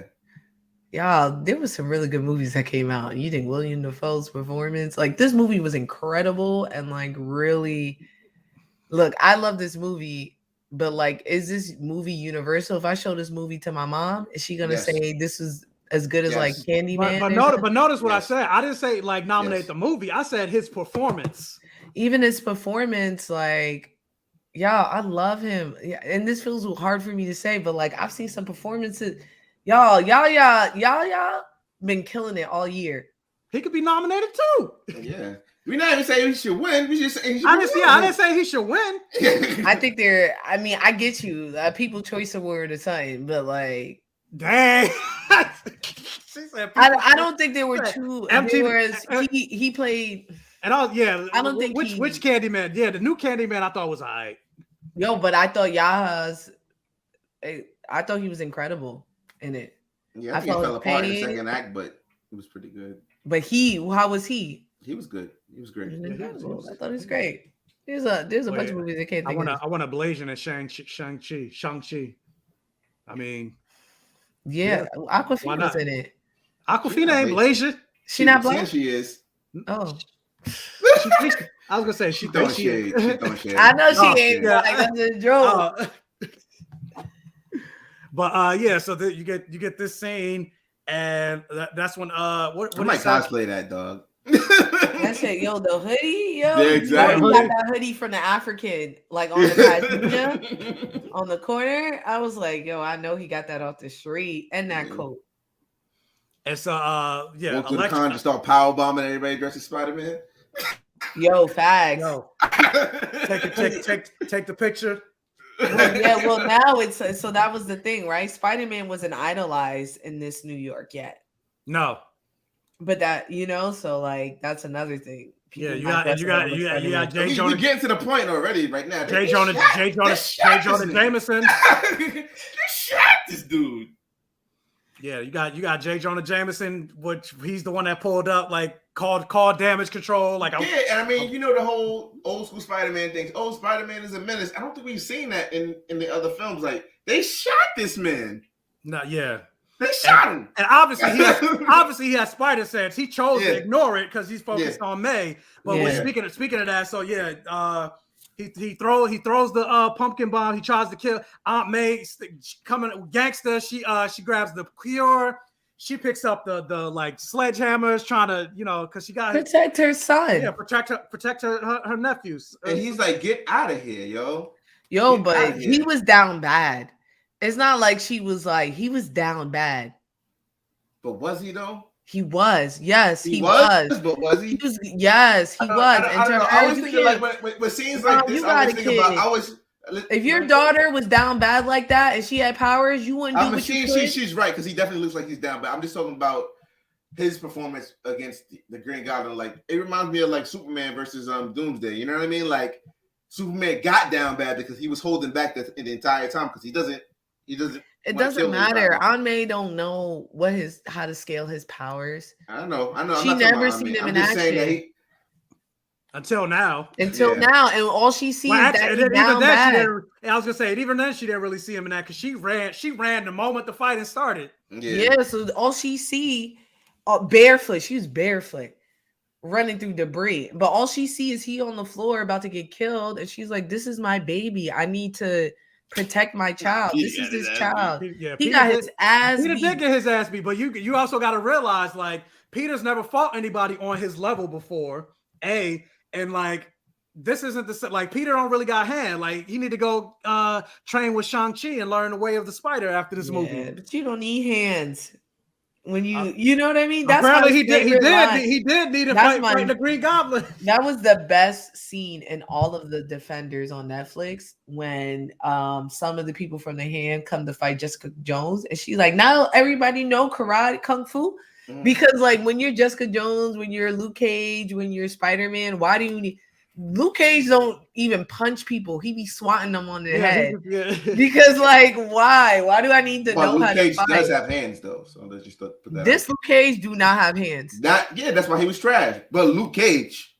Yeah, but I'm talking about MCU Luke Cage. And to be honest, I like that he don't got hands here. Cause why? Why would I learn hands? He's from Harlem. Yo, you ever seen two Harlem niggas fight? Wait, true. He's from old Harlem though. He not new. All right, cause do it. They gonna be like this, punching each other like this. Come on, yo, you get me tight. Yo, these New Yorkers talking about how Harlem niggas fight. Yo, come on. Let me see if I can pull this. Yo. Yo, I'm laughing. They be on the floor. Yo, Brooklyn ain't better. Don't do it. Y'all be on the floor, crawling around. Your feet be moving, and y'all be punching each other on the side. I box. I don't know what you're talking about. You box. You in special forces and shit. Yeah, you in the army. Yeah. Being all you can be. Yeah, being all you can be. Talking about fight. I could fight. Your homies can't. I'll watch you tomorrow. Tell them pull up. Well, I'm trying to see if I could look at this this photo, this text that Al just sent me in the middle of the stream. Hold up, let me share my screen. I'm about to get shot. Exposed. No, it's funny. Hold up, where is it? Here it is. You see the image? It says, "Give me that Peter Tingle." Didn't I say that? Yo, I said that. I said that earlier. They was talking about his PP. Thinking spiders. Don't nobody want Toby. No, back in the day, Toby and Leonardo was a duel. It was Toby was a sidekick. He was a sidekick. Yo, you telling me women were not lusting over Tobey Maguire when he did the first scene? He got bit. And they said, "Peter, you okay?" And he looked in the mirror and he had muscles. He said, "I'm doing all right." And he was muscly. Y'all don't remember that scene? Spider-Man I said I was going to slander Toby today. Don't slander Toby because we're gonna get to it. You don't remember that scene? No, I don't remember that. I'm not gonna go back on my word. I remember it. That's the time I just was learning Desire. I'll tell you that. And his body was going. But yeah, I thought I was the only one that loved Jessica Jones and the Defender. She was the best thing in the whole season. Nah, she was always awesome. I love Jessica. Even Jessica Jones season 1, season Jessica 2. Jones season 1. Nah, season 2 was.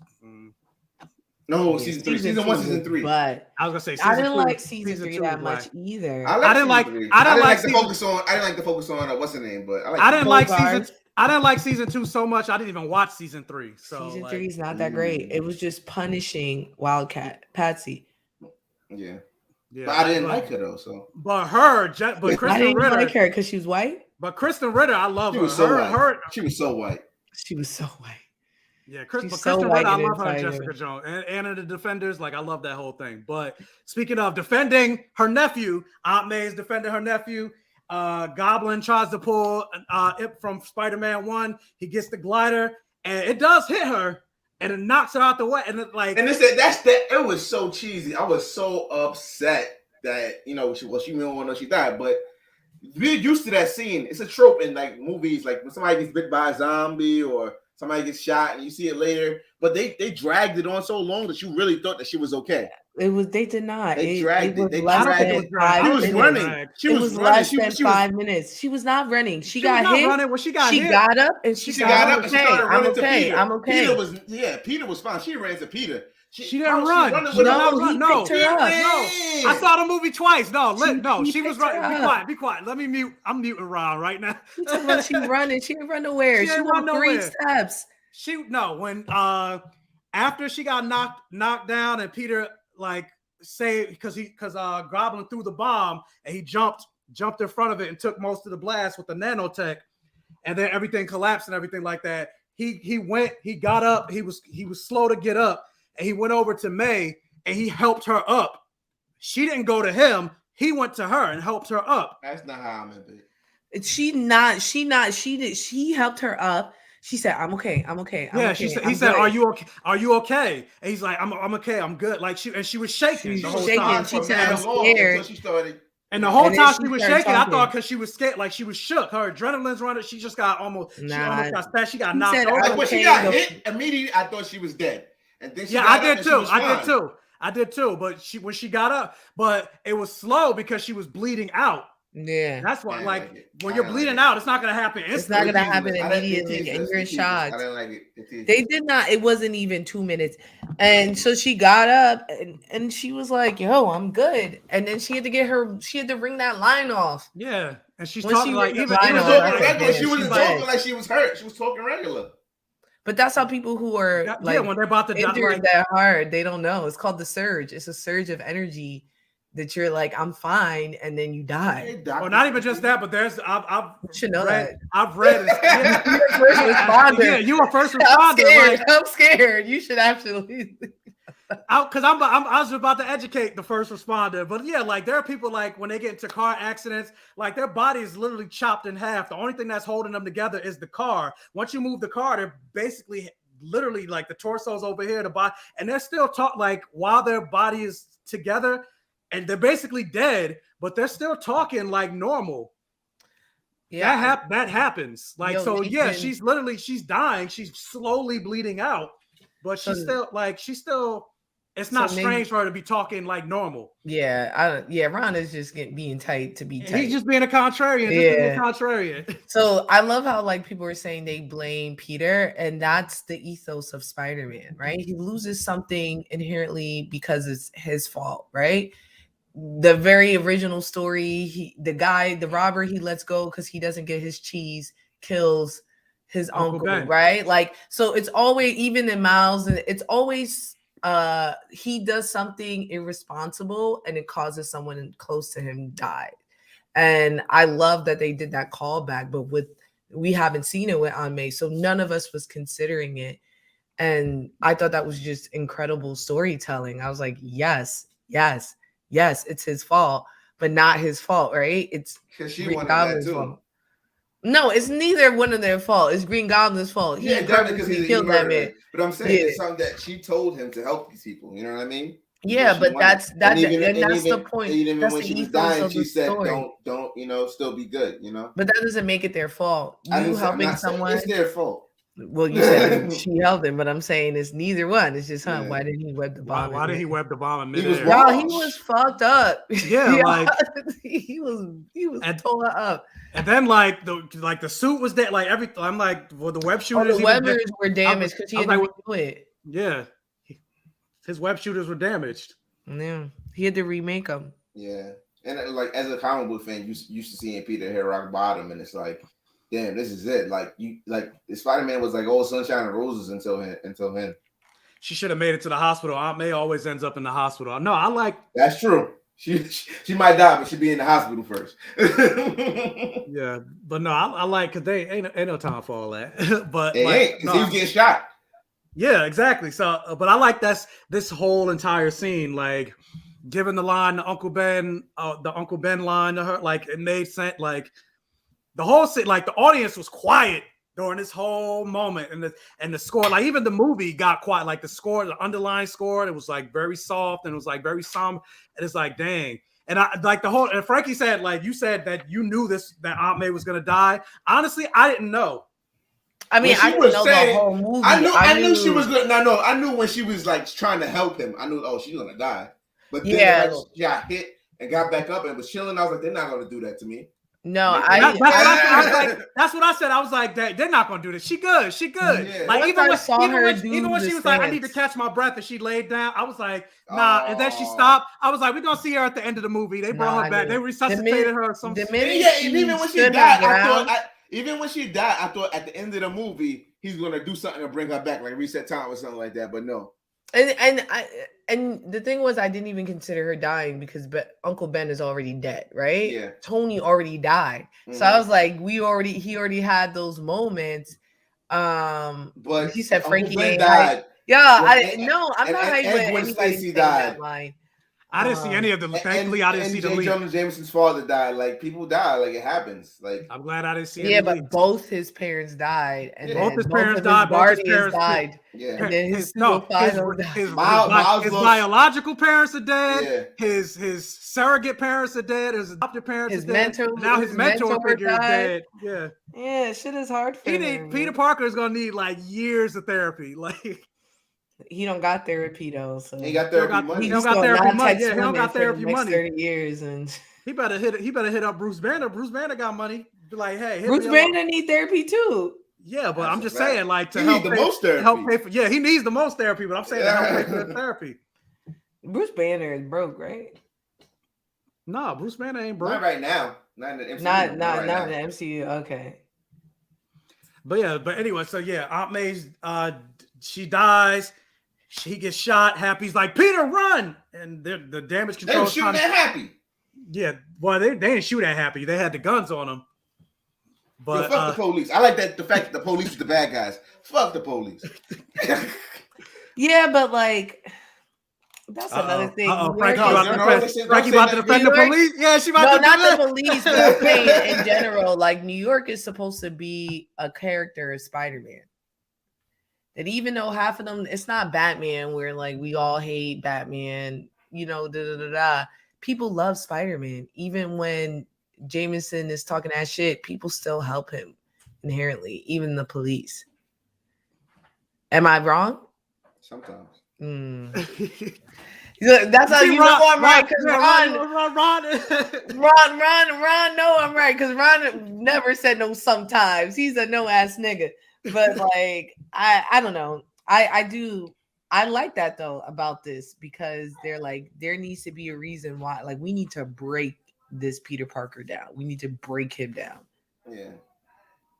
Yeah, but the cops shoot him is crazy. Yeah, they shoot. The warning shot, like they just shot at him. Like, and let me tell you, this is the hero of the film. I hope that when little white kids was in the theater, they're like, "Mommy, Daddy, why are the cops shooting Spider-Man?" Because they thought, oh no, they knew he was black.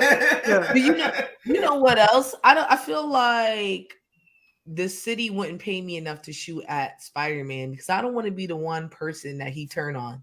Right? What if Spider-Man turns out to be the menace that I think he is, and he attacks us because we shooting at him? Do you know what I'm saying? That's wild. I don't want to be on that. Granted, they don't know this, but like, man could dodge bullets. Like, come on. They know that he fought Thanos, so whatever. They know he's strong enough that this gun ain't gonna do much, right? Captain America pull up. I'm not fighting him. None of them. I'm like, oh, that's a them fight. That's not you. You come in, you're fired. I was gonna say, clearly that's them. Like they like, nah, we got guns. We killing this. And they also look at him like he's a kid. Now they know he's a kid. They thinking like whatever. Like yeah. I mean, Peter Kid. Well, nothing. They thought Wanda was like 18.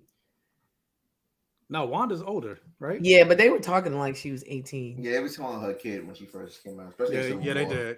But so Peter escapes and he listens to Jameson talking that shit. Like, yeah, I told you he was a menace. Like, people are dead, property, yada yada yada. Straight up villain in this movie, yo.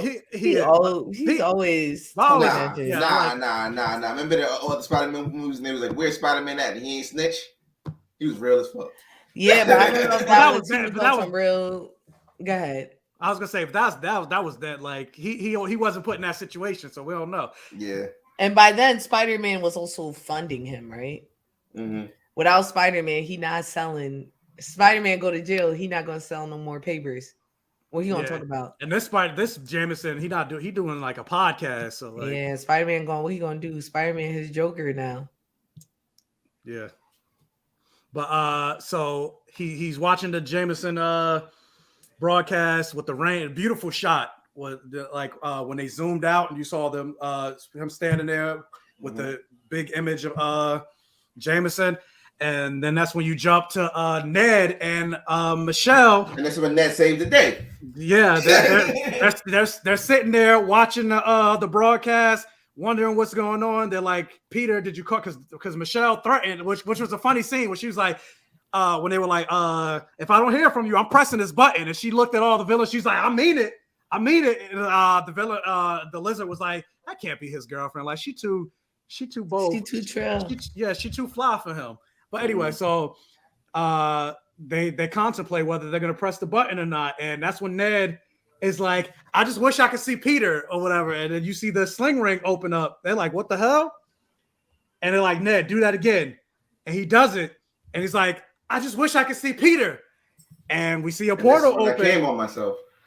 Yeah, like, I was nutting throughout the whole, like from Daredevil on, like my balls were empty by the time the movie was over. Like clean up on row H. Like there was a lot of splusion.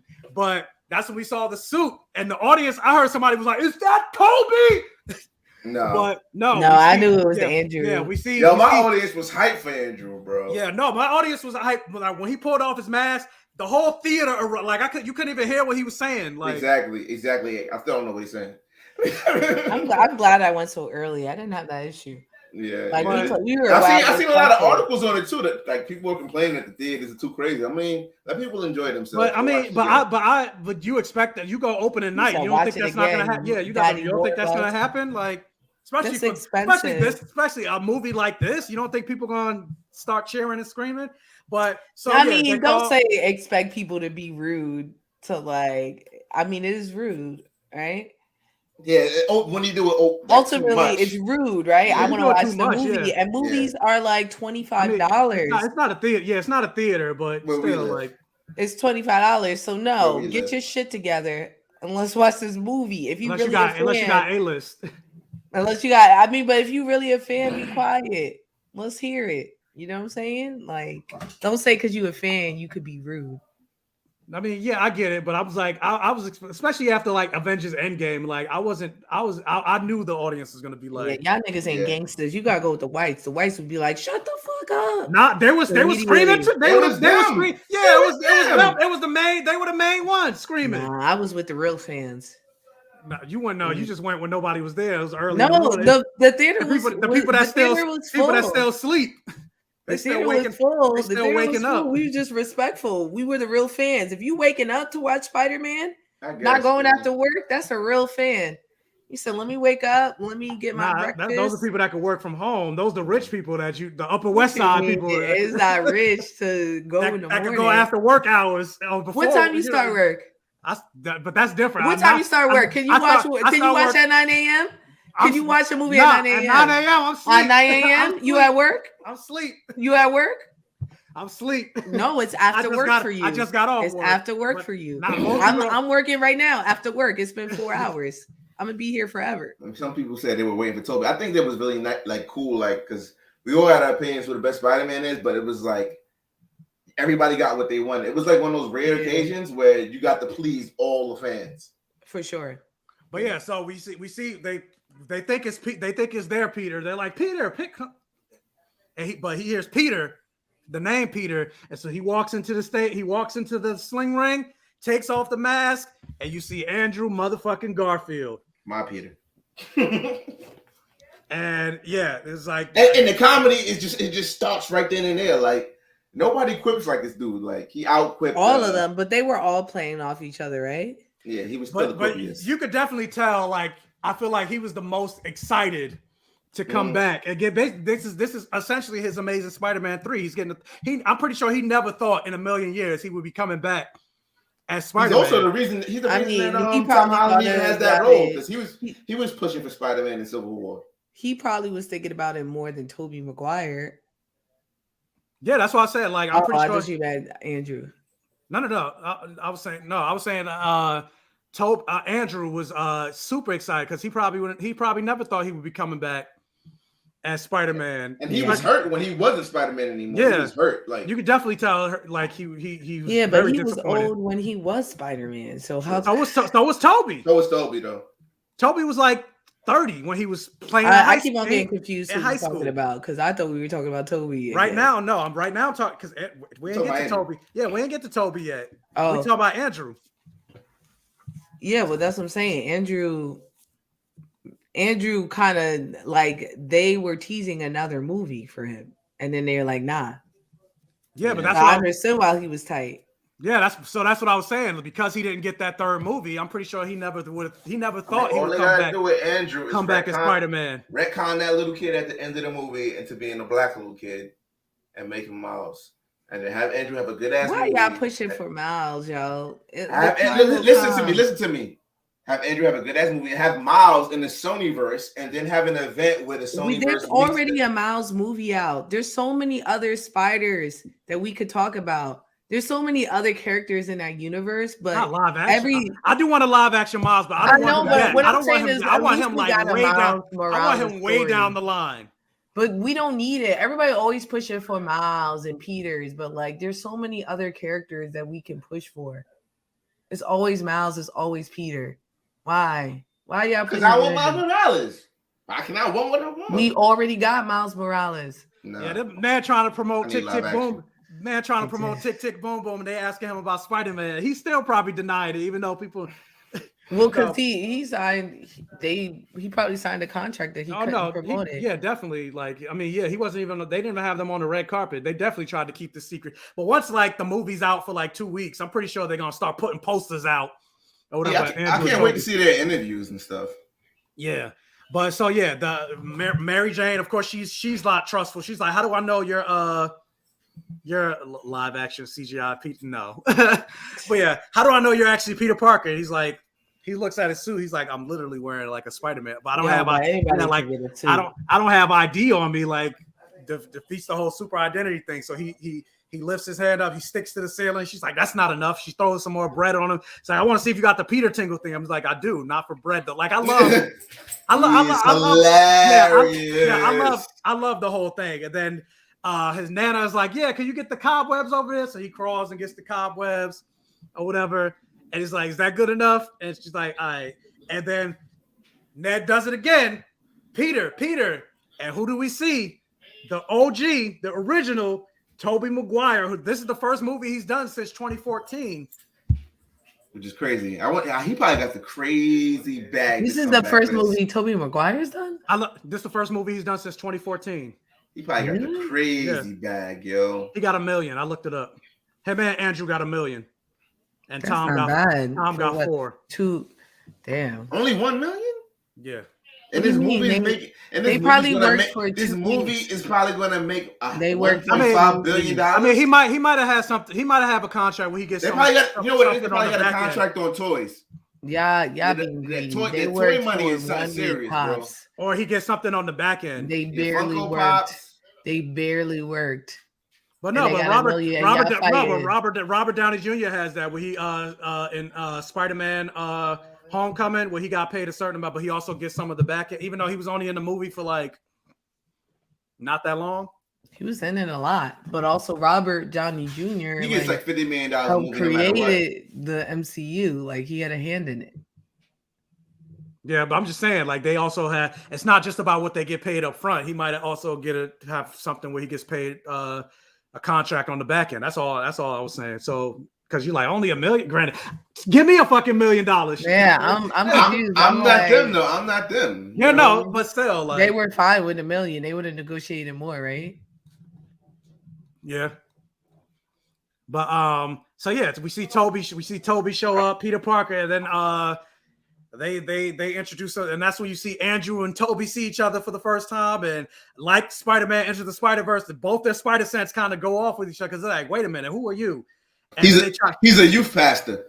Well, yeah, we'll get to that. They try to web each other up. And yo Raheem, thanks so much for the 1999 super chat. Gotta go. Enjoy, y'all. Have a good night. Happy holidays. Hashtag erase Mysterio. Well, thanks for being in the stream. Yeah, I mean, people wanted a 3-hour stream. Here we go. But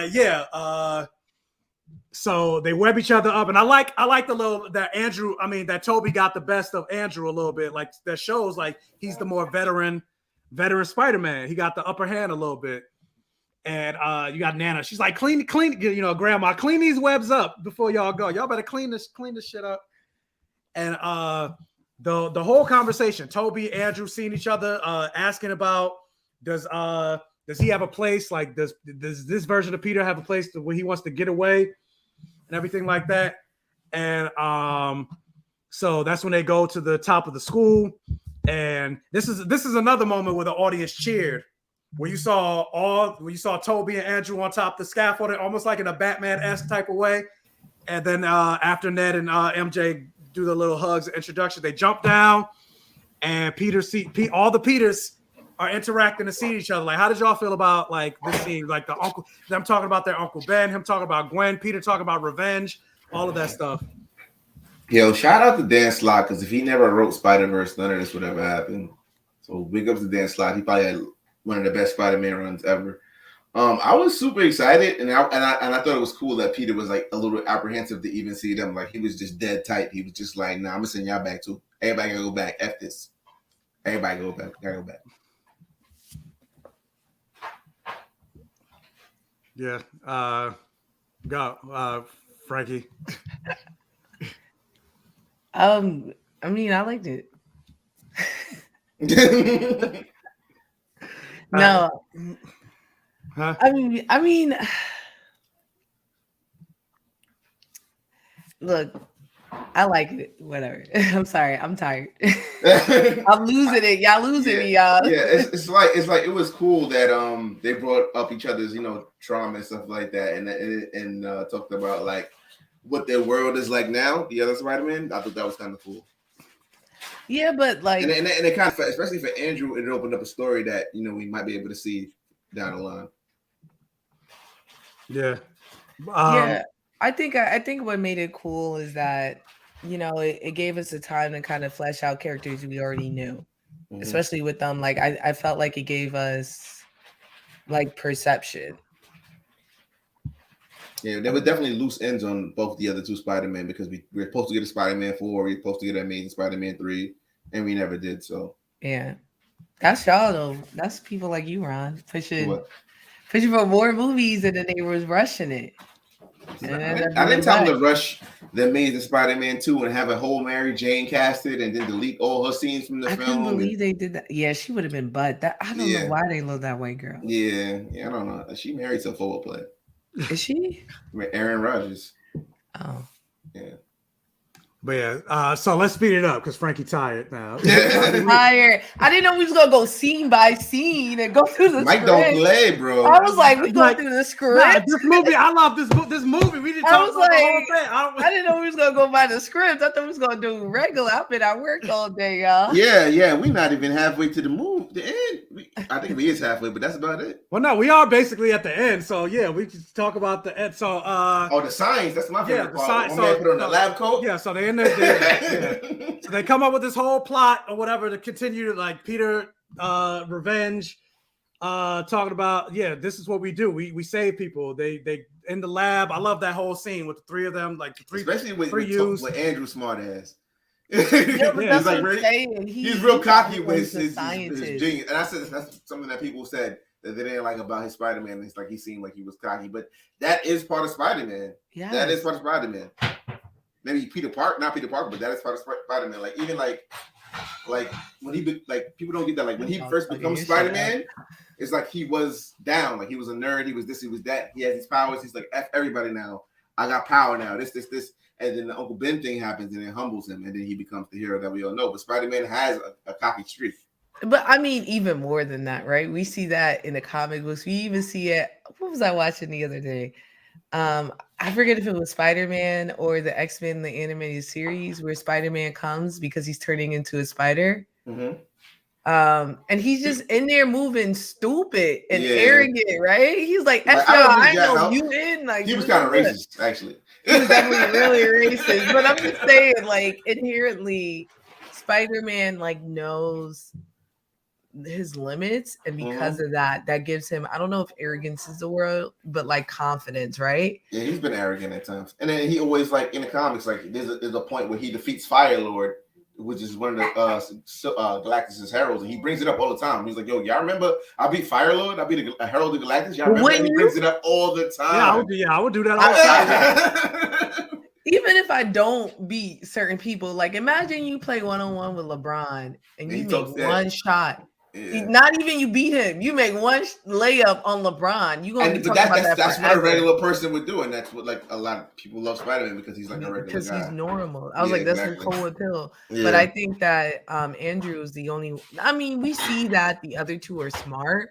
but like I felt like Toby's was like Toby was not smart at all. He was like, oh yeah, I was thinking about he was a protege of I was thinking about Akira too. Yeah, that's he didn't have to make. He didn't have to make. He never had to make web shooters. That's my biggest complaint about Toby, like that he wasn't smart and he didn't quit, and I was waiting for it. And they did not give it to me. I'm not going to shit on him. But they showed it. But they showed it in this. They showed it in this movie. They joked about it too. And I love that whole banter was like, even when they found out he makes his own way. Like I'm more so like, Andrew. Like, yeah, I'm in the lab. I'm doing this. I'm making it. He's just like, nah, I just.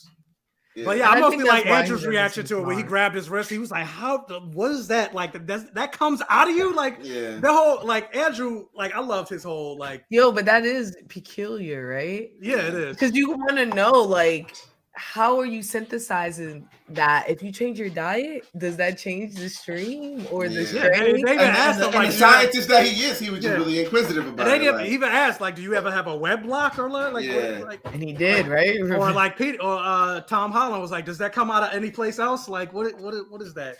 And I like that was tweets, right? If he was and I like how Toby is like, y'all teasing me? Like, what's going on? It's like, no, we just want to know what the fuck. But you wouldn't think that they were typing you? Yeah, they were a little bit. I'd be like, what? Like, I'm like, what's your problem? You know what I mean? And you feel a little inadequate, right? Like, those webbing, to create those webbing, you have to be really intelligent. And I feel like Toby is not that smart to make that type. He's not. To make that. Like me personally, like that's what made me love Andrew. Like when I saw him like in the lab, I'm like, yo, I never experienced this in the Toby movies. It was something that they missed. And maybe it was just the times or whatever, but it was just something that I got. And we don't see Tom in the lab either. We see him working with tech that's already created, but I ain't never seen him with like create his own beaker. Yeah, you should always see Spider-Man doing one of these. Like, you know? He ain't got no spider traces or nothing like that either. Like, no, but we might get it in the new trilogy. Yeah, we'll see. But they come up with the plan. They science the hell out of the remaining devices, the Lizard's device, whatever, Electro's device, and then Goblin's device, and that's when we get the big fight at the end. All the Spider-Man and also the conversation between the three of them on top of the scaffolding. I love that whole thing. Oh my god, when they crack each other's back, dog, like that was cracking his back. He fucked up his back because he fell off the that goes back to Spider-Man 2. Yeah. What is this? Andrew didn't make his web fluid. It was Osborn. Andrew made the shooter device. I don't remember that. I thought he made all of it. Yeah, I don't know. But anyway, I haven't seen the movie in a while. But anyway, but it's still smart for him to make the shooter device regardless. Working there, he was the head like intern there and stuff. But anyway, so the final action sequence. All three Spider-Men working together, which eventually they had to, Peter 1, Peter 2, I'm Peter 3. Like, I even love that. He's like, Peter 3. He's like Peter 3. Yeah. Or even like the whole thing, like, which I'm like, this is definitely Toby talking to Andrew, not Peter's talking to each other. But he was like, no, you are amazing. You're amazing. Like, I agree. I really like that. I like that that they highlighted that a lot of times Spider-Man fights alone. And this whole time, he's a loner. I tried to say he was a loner earlier, Ron, and you was wilding out on me when I said it at the beginning of the stream. But like, that's why when they mentioned the Avengers and stuff, because I said Avengers and you thought I was calling him Mini Tony. They're like, who? No, it's just us fighting these very dangerous criminals. You was fighting a magician earlier, you know what I mean? Like, I fought aliens. I fought this. I fought that. I fought that. But he was fighting them with a group of the strongest people in the universe. You know what I mean? Like, they're fighting like people who really want to do them and their family harm. Like, it's way more higher real stakes, for them. It's way it feels like higher stakes.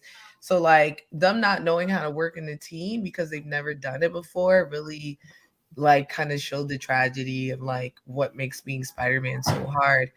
I really like that. And I like that that's how it like concludes that it's like life is hard for him Yeah. And I liked how they were bigging each other up, like oh, you went to space, like what? Oh yeah, I fought a space creature. It's like, no, I'm lame. Like I love that. Never been It was real black of them. It was like, oh, I'm trying to get like you. Because there's no alien. They don't know any aliens too, right?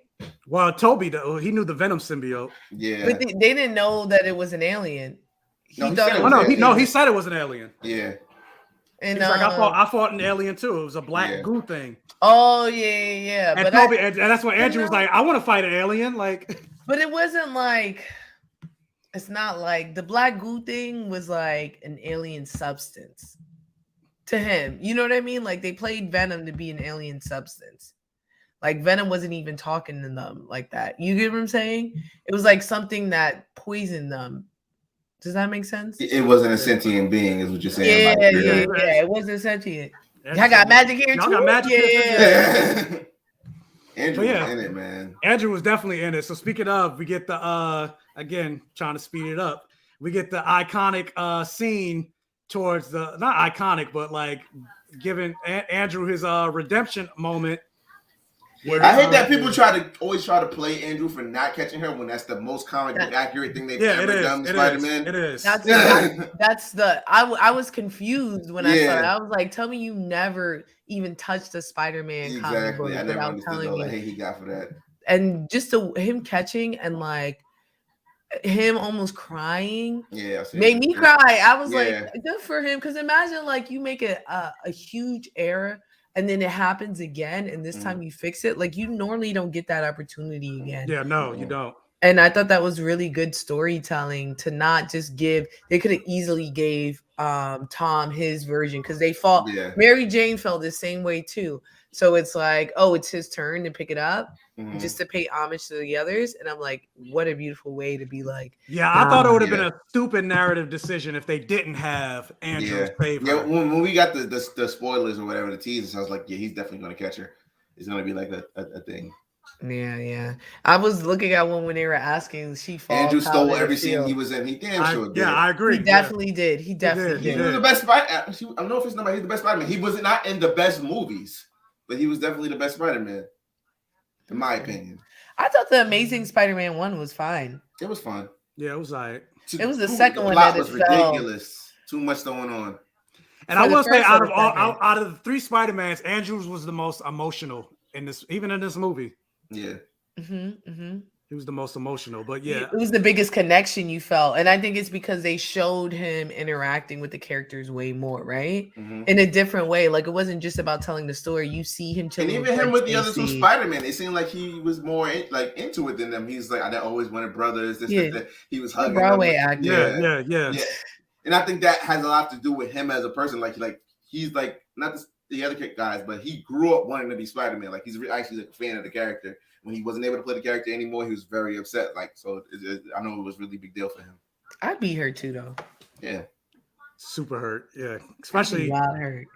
They get this child to replace me. Yeah, which Mike brought up a good point. The moment this is something I want to see. Like when he talked about like the darkness that overtook him from when he lost Gwen and how he stopped pulling his punches. So I'm like, so is that a hint that he's like started murdering people? Because like then if you think about there are versions of Spider-Man that do become killers. Like so. Yeah, and I was gonna say if you think about the poster that's in the Morbius movie, it has a poster of Spider-Man that says murderer on it. So I'm like, it's the perfect opportunity to let Andrew be that version of Spider-Man. Oh my god, that's what I've been saying. And then you get I know Frankie hates Miles. But I don't hate Miles. Keep bringing up Miles. We're not talking about Miles right now. I just feel like they bring him in every I don't want Miles right now. Yeah. No one talks about Justin. I just feel that the way that about Felicia normally talks about like it's always Miles. And I mean, yeah, I love Miles, but they're gonna hire some light-skinned boy to play him. It's not gonna be that boy y'all like,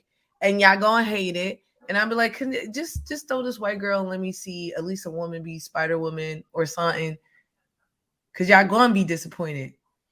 Exactly. Give him his wish. I want to fight an alien. Tom Hardy versus Andrew. God, I hate Andrew's like Tom Hardy and his stupid Brooklyn accent. Yeah, Tom Hardy. So terrible. We're gonna get to that. We're gonna speed through it. But yeah, we get the final fight scene with them taking out each of the villains, the variants, until it finally the final fight between Goblin and Tom. And that's the one thing I do love about this movie, despite all the creatures and which was something I was scared about, despite all the people that they put in this movie, the Tom Holland, Tom Hardy, Andrew Garfield, this was still Tom Holland's movie. Yeah, and that's the thing that I really appreciate. Like, it's hard to deal with like a huge ensemble cast like that too. And they pulled it off. Like, people were always scared that, oh yeah, you can't do Sinister Six because every time they add more than one villain in the Spider-Man movie is bad. But they pulled this off great. And then they added 2 Spider-Men as well. And then they had enough lines, enough part in the film where you didn't feel cheated. Like, it wasn't like a cheap cameo. Yeah. So that's the thing I really loved about this movie. Like, it was his movie. Like, and so yeah, you see him wailing. So he got to fight the final villain, wailing the fuck on Goblin. But you still get he hit him with the Gohan. He's like, no. Yeah. I'm here to kill you.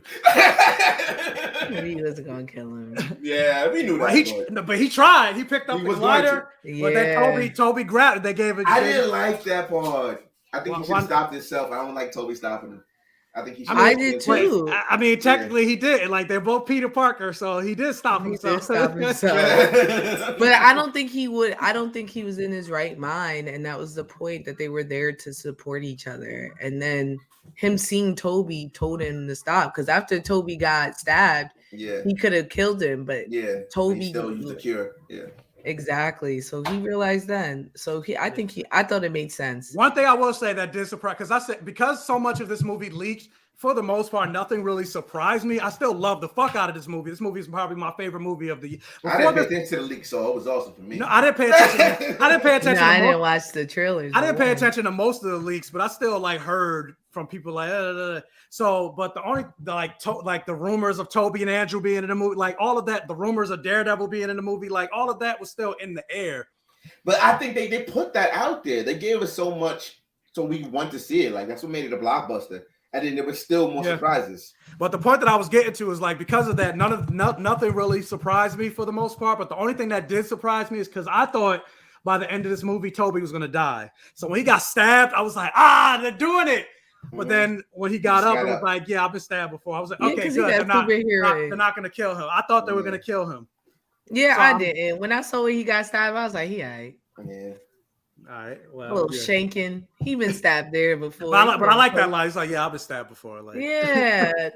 When he said it too, I was like, this movie knows their characters so well. I love it. Mm-hmm. I also thought there was no script, like they were ad-libbing. Like, it was I think there was a lot of ad-libbing going on. Yeah. Yeah, especially from Andrew. Like, because he's so fucking awesome. But my friend Regina. Hey, Regina. It was fitting for Toby to stop him because Peter had been there. It was great for an OG moment. Good point. Because he let Norman die, so he kind of saved Norman. Maybe that was redemption for him. Yeah. I do wish that, because he had a conversation with Ock, which I like. Like, Peter, you're all grown up. Like, how you doing? Like, I'm trying to do better.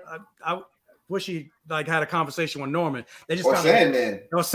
Yeah. Well, they did. He did kind of talk to him. Sandman was whack. Maybe it was because, like you said, he wasn't on set. They didn't have him on set, so they're like, we gotta use him at least as possible. It was probably wild expensive. Mm-hmm. They probably paid more for Sandman than they did for Toby. The CGI, yeah, probably. Because the CGI, and they had to pay the actor to use his voice. Yeah. But the movie ends with the explosion. Multiverse is collapsing because Goblin put the bomb in the whatever the fuck the device was called. And so you saw evil as hell, yo. Yeah. I like, I'm telling you, he needs a nomination. But yeah, you saw like a silhouette of like the Rhino. Like, he did not stop the entire film. He's like a badass kid. Like, he just did not stop. Some people said they saw Scorpion. I didn't see Scorpion, but yeah, but I saw Rhino. I saw Rhino. I saw Rhino. That was it. I saw Kraven the Hunter, and there were others which I couldn't really make them out. They were all coming in to because they said everybody across the multiverse that knows Peter Parker is Spider-Man, and so Tom Holland comes up with a plan like, what if you make everybody forget me? Will that work?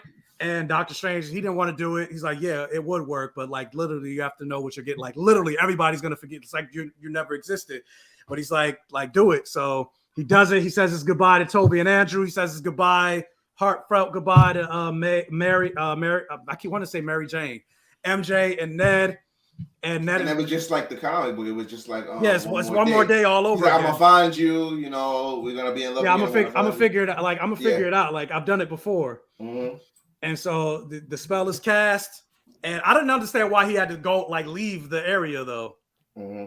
When he was casting the spell, but I don't know. But anyway, so that's when we see. Look at this. The whole point was he had to forget him. Yeah, that. Yeah. But yeah, so they. Wait, I finally watched the Amazing Spider-Man 2, and I'm glad they fixed Jamie Foxx's character because they didn't do it justice in the standalone. Yeah, we talked about that earlier. Mm-hmm. Andrew deserved better villains. Yeah, we mentioned that earlier. But the Lizard Man. Lizard was trash. Yeah, he was trash, but he's not a trash villain. No, he's not a trash villain, but the way they did him, especially the design. Yeah.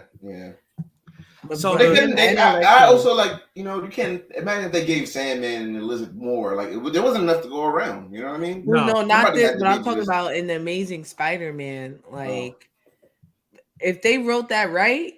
He was cool in Amazing Spider-Man. You don't remember that part when he was in the sewer? That was such a Spider-Man movie. Like when he was in the sewer, he made the web and he was like tingling the web to see where the lizard was. Oh yeah. I mean, I didn't say. I told you I liked the first one, but I thought it was all right. But like, Spider-Man villains are incredible.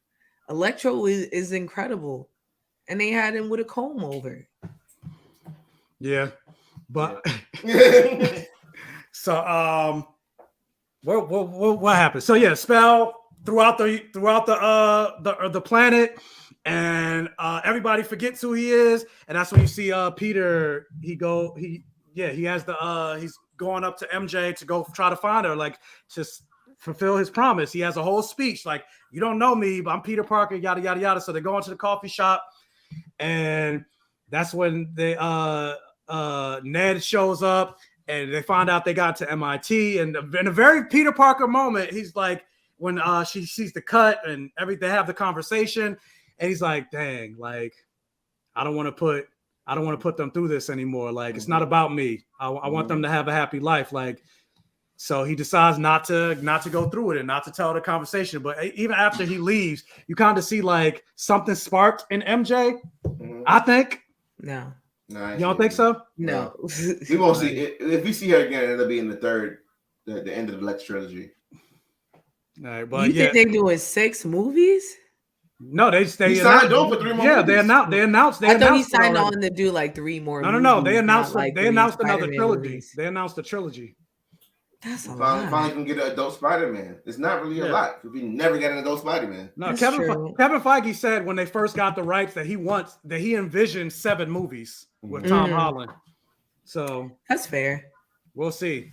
I mean, I think in general, and that's why the MCU works is it's a TV show that we're watching over the span of like 20 years. But like all of these stories you can't tell once. Like you have to spread it out over time. You have to tell multiple stories, and Spider-Man especially is robust. So I think it's fire. Oh, she did still have the necklace on, the broken Dahlia necklace. Did she? She probably doesn't know where she got it from then. Yeah. Yeah, she did. She did. I wish she at least said like, "Where'd you get that from?" To see who, him? Yeah, Peter. She would have said, "I don't." You don't got jewelry. You was like, not jewelry, but especially like toy jewelry like that. Girls be having shit. You be like, I don't know where I got this from. Yeah. Yeah, but so he doesn't do it, and he ends up leaving, and that's when you see we're getting broke, Peter. So he gets into goes to which I thought was impossible. They had to take everything from this man. They had to take. No, they had to, like they took everything. Yeah. You said they took his name. They did take his name. Yeah. They took his name. They had to do it. Take everything because it just does. It's not realistic unless they did it this way. Like. One thing I will ask though, like, does this version of Peter have an Uncle Ben? Because even when they went to the grave, like you would have thought they'd be buried together. But they they'd be buried together. But they kind of mentioned Uncle Ben in Civil War though. And they but they mentioned didn't actually it say his here. name. He just They said didn't say his name. something bad happened. Something bad happened. I mean, Didn't they mention? we can She infer said it. after They the just didn't death. want to. Yeah, and she clearly had a relationship with somebody before. Like, you know, she lost Yeah, somebody. she So said she was healing from it. So yeah, I thought they said they just Uncle didn't want to tell Ben. that story again. No, And they're then not. It's good that they didn't tell that story again because it'd have been He's too tired. similar to when he talked to the other Spider-Man. They only mentioned Andrew and Toby mentioned Uncle Ben, but Tom never's mentioned Uncle Ben. Yeah, but even Andrew, he didn't really mention Uncle Ben. He talked about Gwen. He's talked about Gwen. He mentioned Gwen, but he's mainly focused on Gwen was my Lois. Yeah, but when they mentioned the great power, great responsibility, it's like Uncle Ben said it before he died. Yeah, but I specifically remember May saying something about like she just lost Ben. Yeah. So it was recent that he died. She Like said it before, either to Happy or she had said it maybe when in the condo. But this movie, they had mentioned him. Like they didn't say his name, but they alluded like he just died. But maybe it was of cancer or something. Maybe it wasn't that, you know? So yeah, was it that? Maybe. Or maybe he died maybe he died when he was young. Yeah, and he said the line in Civil War, he was like, when you don't do things, bad things happen to people. Like he learned that from somewhere before this happened. So yeah, maybe. Who died in the first one? I'm to trying think who. No, he just said that line in Civil War. No, he just said the line. Yeah, he just said the line in Civil War, and then that was it. Okay, you're right. But maybe they didn't know which way they were going. But yeah, so back then, yeah. So we see the grave. He sees Happy. Then we get the icon. I wish I could find a picture of it. The iconic suit that he makes with Aunt May's sewing machine, which shows like she's still living. Like that suit was fucking beautiful. It's so pretty. At the end, like the I didn't think they could do a suit better live action than Andrew Garfield's. The best Spider-Man suit I have ever seen. You think Andrew Garfield's was better than even Tom's first one? I thought that was pretty good. Yeah. It's more accurate. It's more accurate. No, Tom always had the eyes. It's more accurate than Tom's first one. Until that one, Andrew Garfield was the most accurate Spider-Man costume. Yeah, I'm like, I don't remember. From the second movie, it's dope. I cosplayed it. But either way, like that suit, I love that fucking suit. Like, talk about another. That blue looked kind of crazy. Like, it was, I don't know how to explain it. Talk about another moment to nut. Like when I saw that suit, I was like, yeah. Nah. And the way that the moonlight was hitting that suit, like, damn, that shit was beautiful. But yeah, the fact that he's gonna be Spider-Man with like nothing, no tech, no nothing, like, or whatever he makes himself. It's just like they open the door for a lot. I don't know if he's gonna go to college and maybe meet Felicia. They can do so many things. They didn't mention he could go to ESU, Empire State University. Yeah, keep him in New York. Yeah, he can meet Johnny Storm there. You don't know what's gonna happen. I think real quick. I think just Andrew's Spider-Man suit just had the right blue and the right spider, and it was the best one we had until this one. And it was the best one we had. I thought Tom's. Maybe I'm just focused on the eyes. I love Tom. Because his eyes are crazy. Bigger. I mean, yeah. He's to get bigger and smaller. Yeah. That was what I was focused on. And you're right, though. Tom and they got Navy. Mm-hmm. Yeah, but that blue was fire. Then the movie ends and we get the credits. And it like what was the song? 3, whatever. I like that song. 3 is the magic number. But anyway, post-credit scene. What did y'all feel? It was stupid to me. Like the Venom. I was like, what was the point? Tom didn't notice Venom was there. That's somebody they picked up. And then not only just that, but like if the point of the spell was to bring everybody into the multiverse that knows who Peter Parker is and he's Spider-Man, Tom Hardy don't know no fucking Peter Parker. No, Venom knew. Venom knows. Venom knows. You don't remember the end of Venom 2? He's like, he knows him. Venom knows him. He says, I've been through all the universe. Exactly. Venom knew. That's how Hardy. I ate.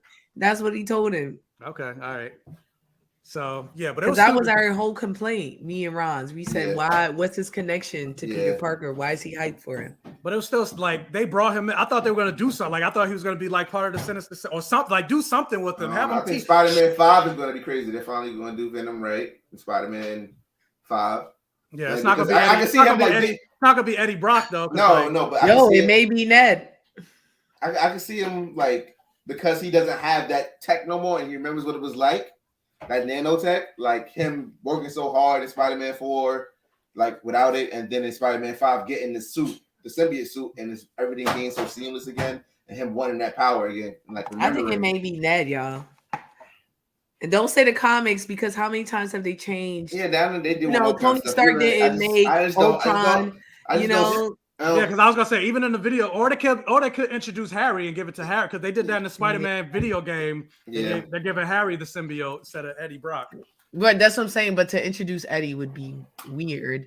I mean, I guess they had 2 movies. They can introduce him in the next movie, and then the following movie he could be it. But I think it'd be really cool if they do it and they make it Ned. Why not? Or Harry. That's what I'm saying. Like Black Harry. Osborn is not even the whole point of Harry's character is their childhood friends.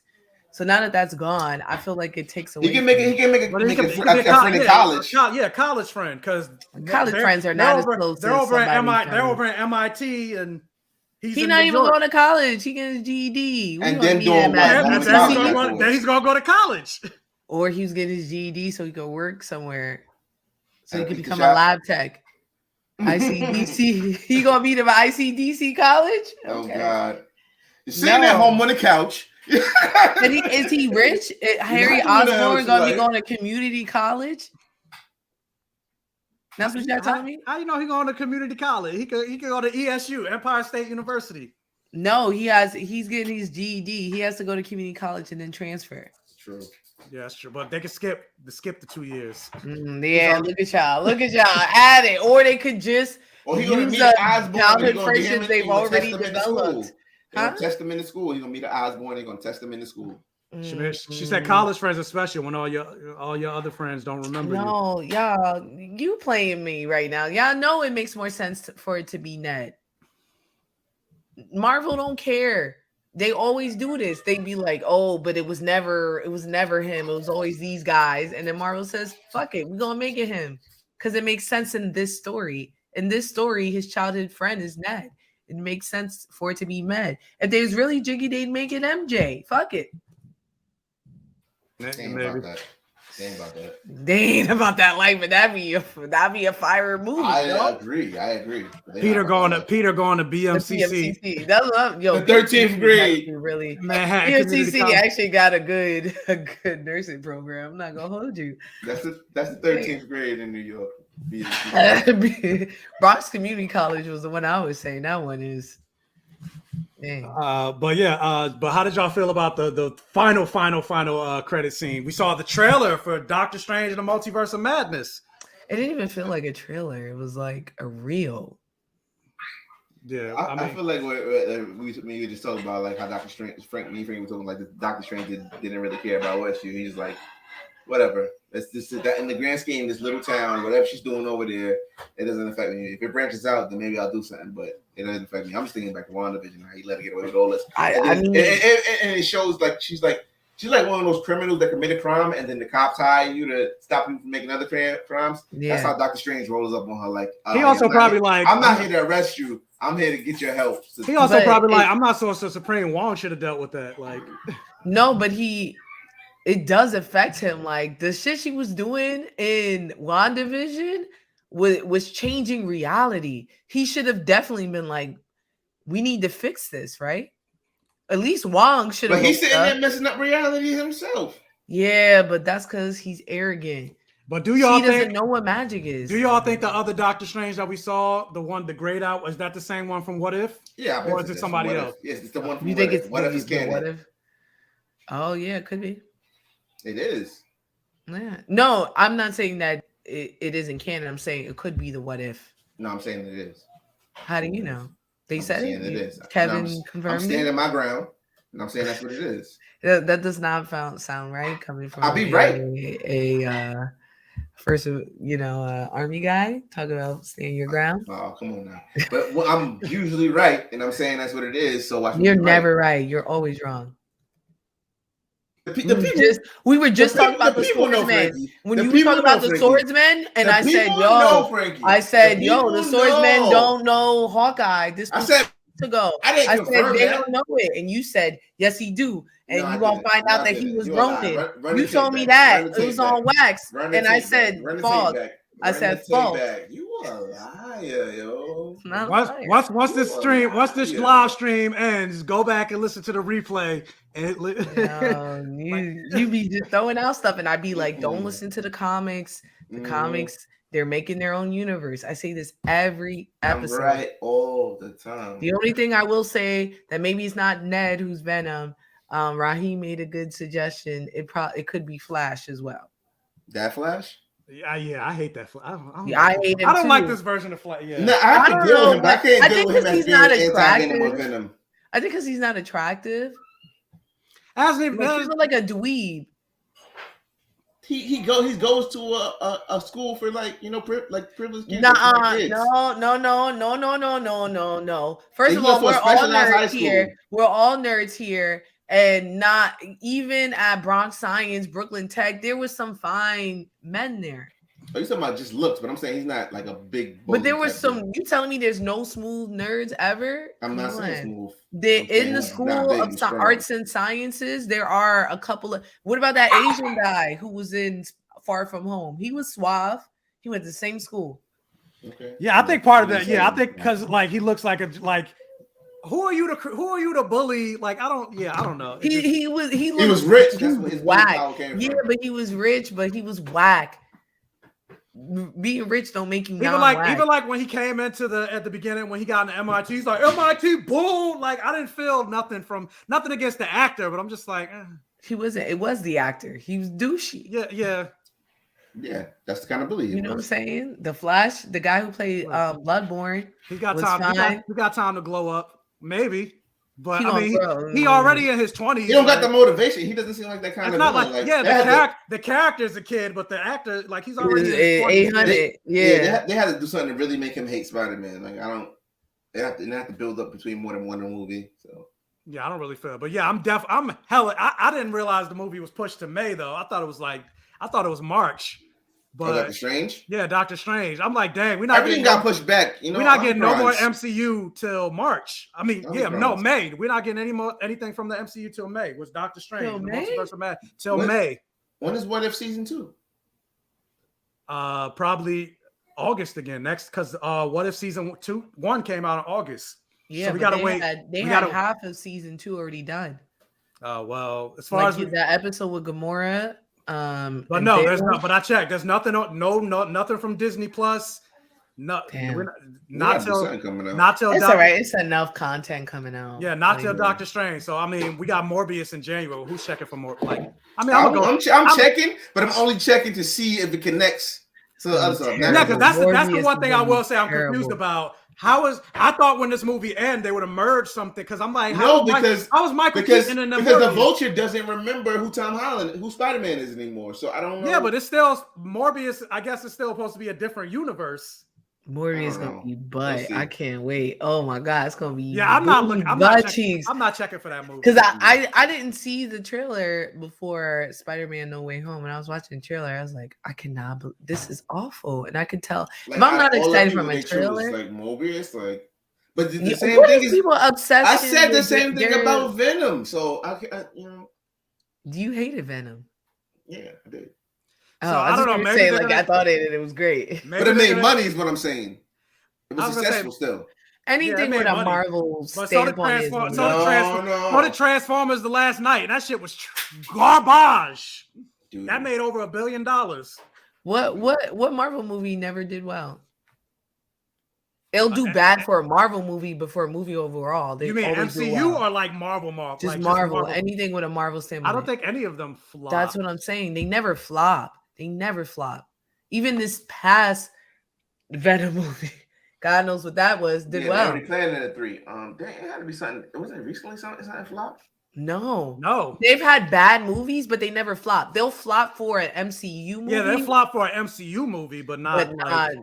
Like Black Widow technically flopped, but it still did. Like it's still one of the still made a profit. Yeah. Captain Marvel made a flop. Captain Marvel made $1 billion. It made $1 billion. That's what I'm saying. Which I said it'll get bad reviews. it'll get bad reviews, but they never flop. It got mediocre reviews, but it made $1 billion. Like, yo, honestly, the same for DC movies, right? Even though we hate them, we all be there. Yeah. You're right. Black Panther and Captain Marvel were the first solo movies to make $1 billion that wasn't an Avengers. So that definitely a flop. Oh, Fantastic Four. Yeah, Fantastic Four. Dang, which is that wasn't a Marvel movie. That wasn't a Marvel movie. A Marvel Studios movie. No. She said no, Marvel. but I said just Marvel. No, I think, but they made a profit. That it just was moody. That movie. It flop. You talking about the one with Michael B? No, Fan Four Stick. Yeah. That movie like. Yeah, I was like, the two Fantastic Four movies. The first one actually did really well. No, yeah, those made money. That's why they got a sequel. But yeah. And let me see. Let's see how much it was. 2015. It's been that long. Dang, but yeah. 3 hours and 30 minutes. Oh yeah, we done. I don't got this one. No, it actually made a profit. Oh, it did. What about? It got 2 stars. Somebody mentioned New Mutants. Yeah, but you know why? Because they released it. We didn't even know it came out. True. I still ain't seen New Mutants. I still ain't see it. Yeah. They made a profit, but it was just so for Fantastic Four. It was like the budget was around 115 million. The new Venom was trash. And it made the new Venom was trash. The new Venom was trash. I thought you low-key liked it, Mike. Huh? I thought you low-key liked it. Who said I didn't like shit about I the new said Venom it. movie? I said I was dying. I said we were dying now. I said I like Venom 1 better than Venom 2, and I thought Venom 1 was trash. So Venom 2 was even more trash. I did not like Venom 1 was about like this conspiracy movie, you know? Yeah, I don't like anything about Venom 2. Like, yeah. But anyway, Mutants was not good, Raheem. Do not. Yeah, I was like, I didn't even see it, and I know it wasn't good. It was terrible. Raheem is the only person I heard say. Ever. I heard of a few people I ain't heard nobody say New Mutants was good. Hated it. Oh yeah, it was retweeting bad reviews. The actors were like, the actors were retweeting bad reviews. Maisie Williams was retweeting bad reviews. Tom Hardy co-wrote it. I thought he co-wrote Venom 1 too, as well. Tom, it's the accent. Why they gave him a Brooklyn accent? They live in San Francisco.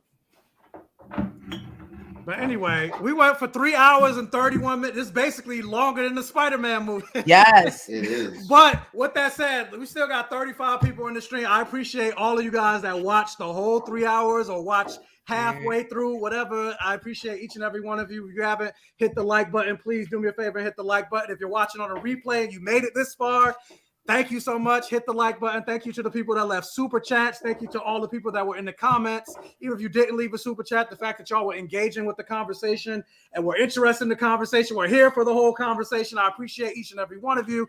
And with that, fantastic Frankie, plug yourself, and then we getting out of here once Ron does too.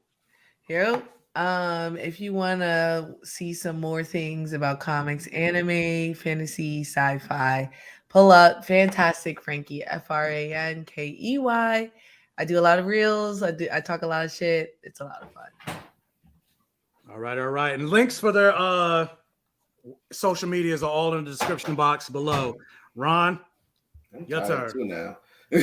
Summer Ron for you to read comics. You want to know what to read, what's good, what's hot in the streets? I'm your guy, YouDon'tReadComics.com. You reading comics on Instagram, and my podcast is recording first episode this Wednesday with Chatty Patty from Black Ramen Podcast. No, I love Patty. Yeah, you can check me out on. You can look me up on Instagram and Unstandardized Pod. I don't have anything posted yet, but it'll be posted soon. Hey, y'all already know where to find me. You're on my channel. So next thing, Matrix comes out, next week in a couple of Wednesday. Oh, so yeah, that's the next thing I will review. And last question before we go. What does this movie rank for you guys in terms of Spider-Man? Why are you even asking? Number one, for sure. Number one. Yeah. Does that include Into the Spider-Verse or? Sadly, it does. I got this, then Into the Spider-Verse. Same, yeah, for me. Yeah. Same for me too. Yeah. Into the Spider-Verse is good. I think Into the Spider-Verse is apples and oranges though. Like it's better, but like it's not even a live action.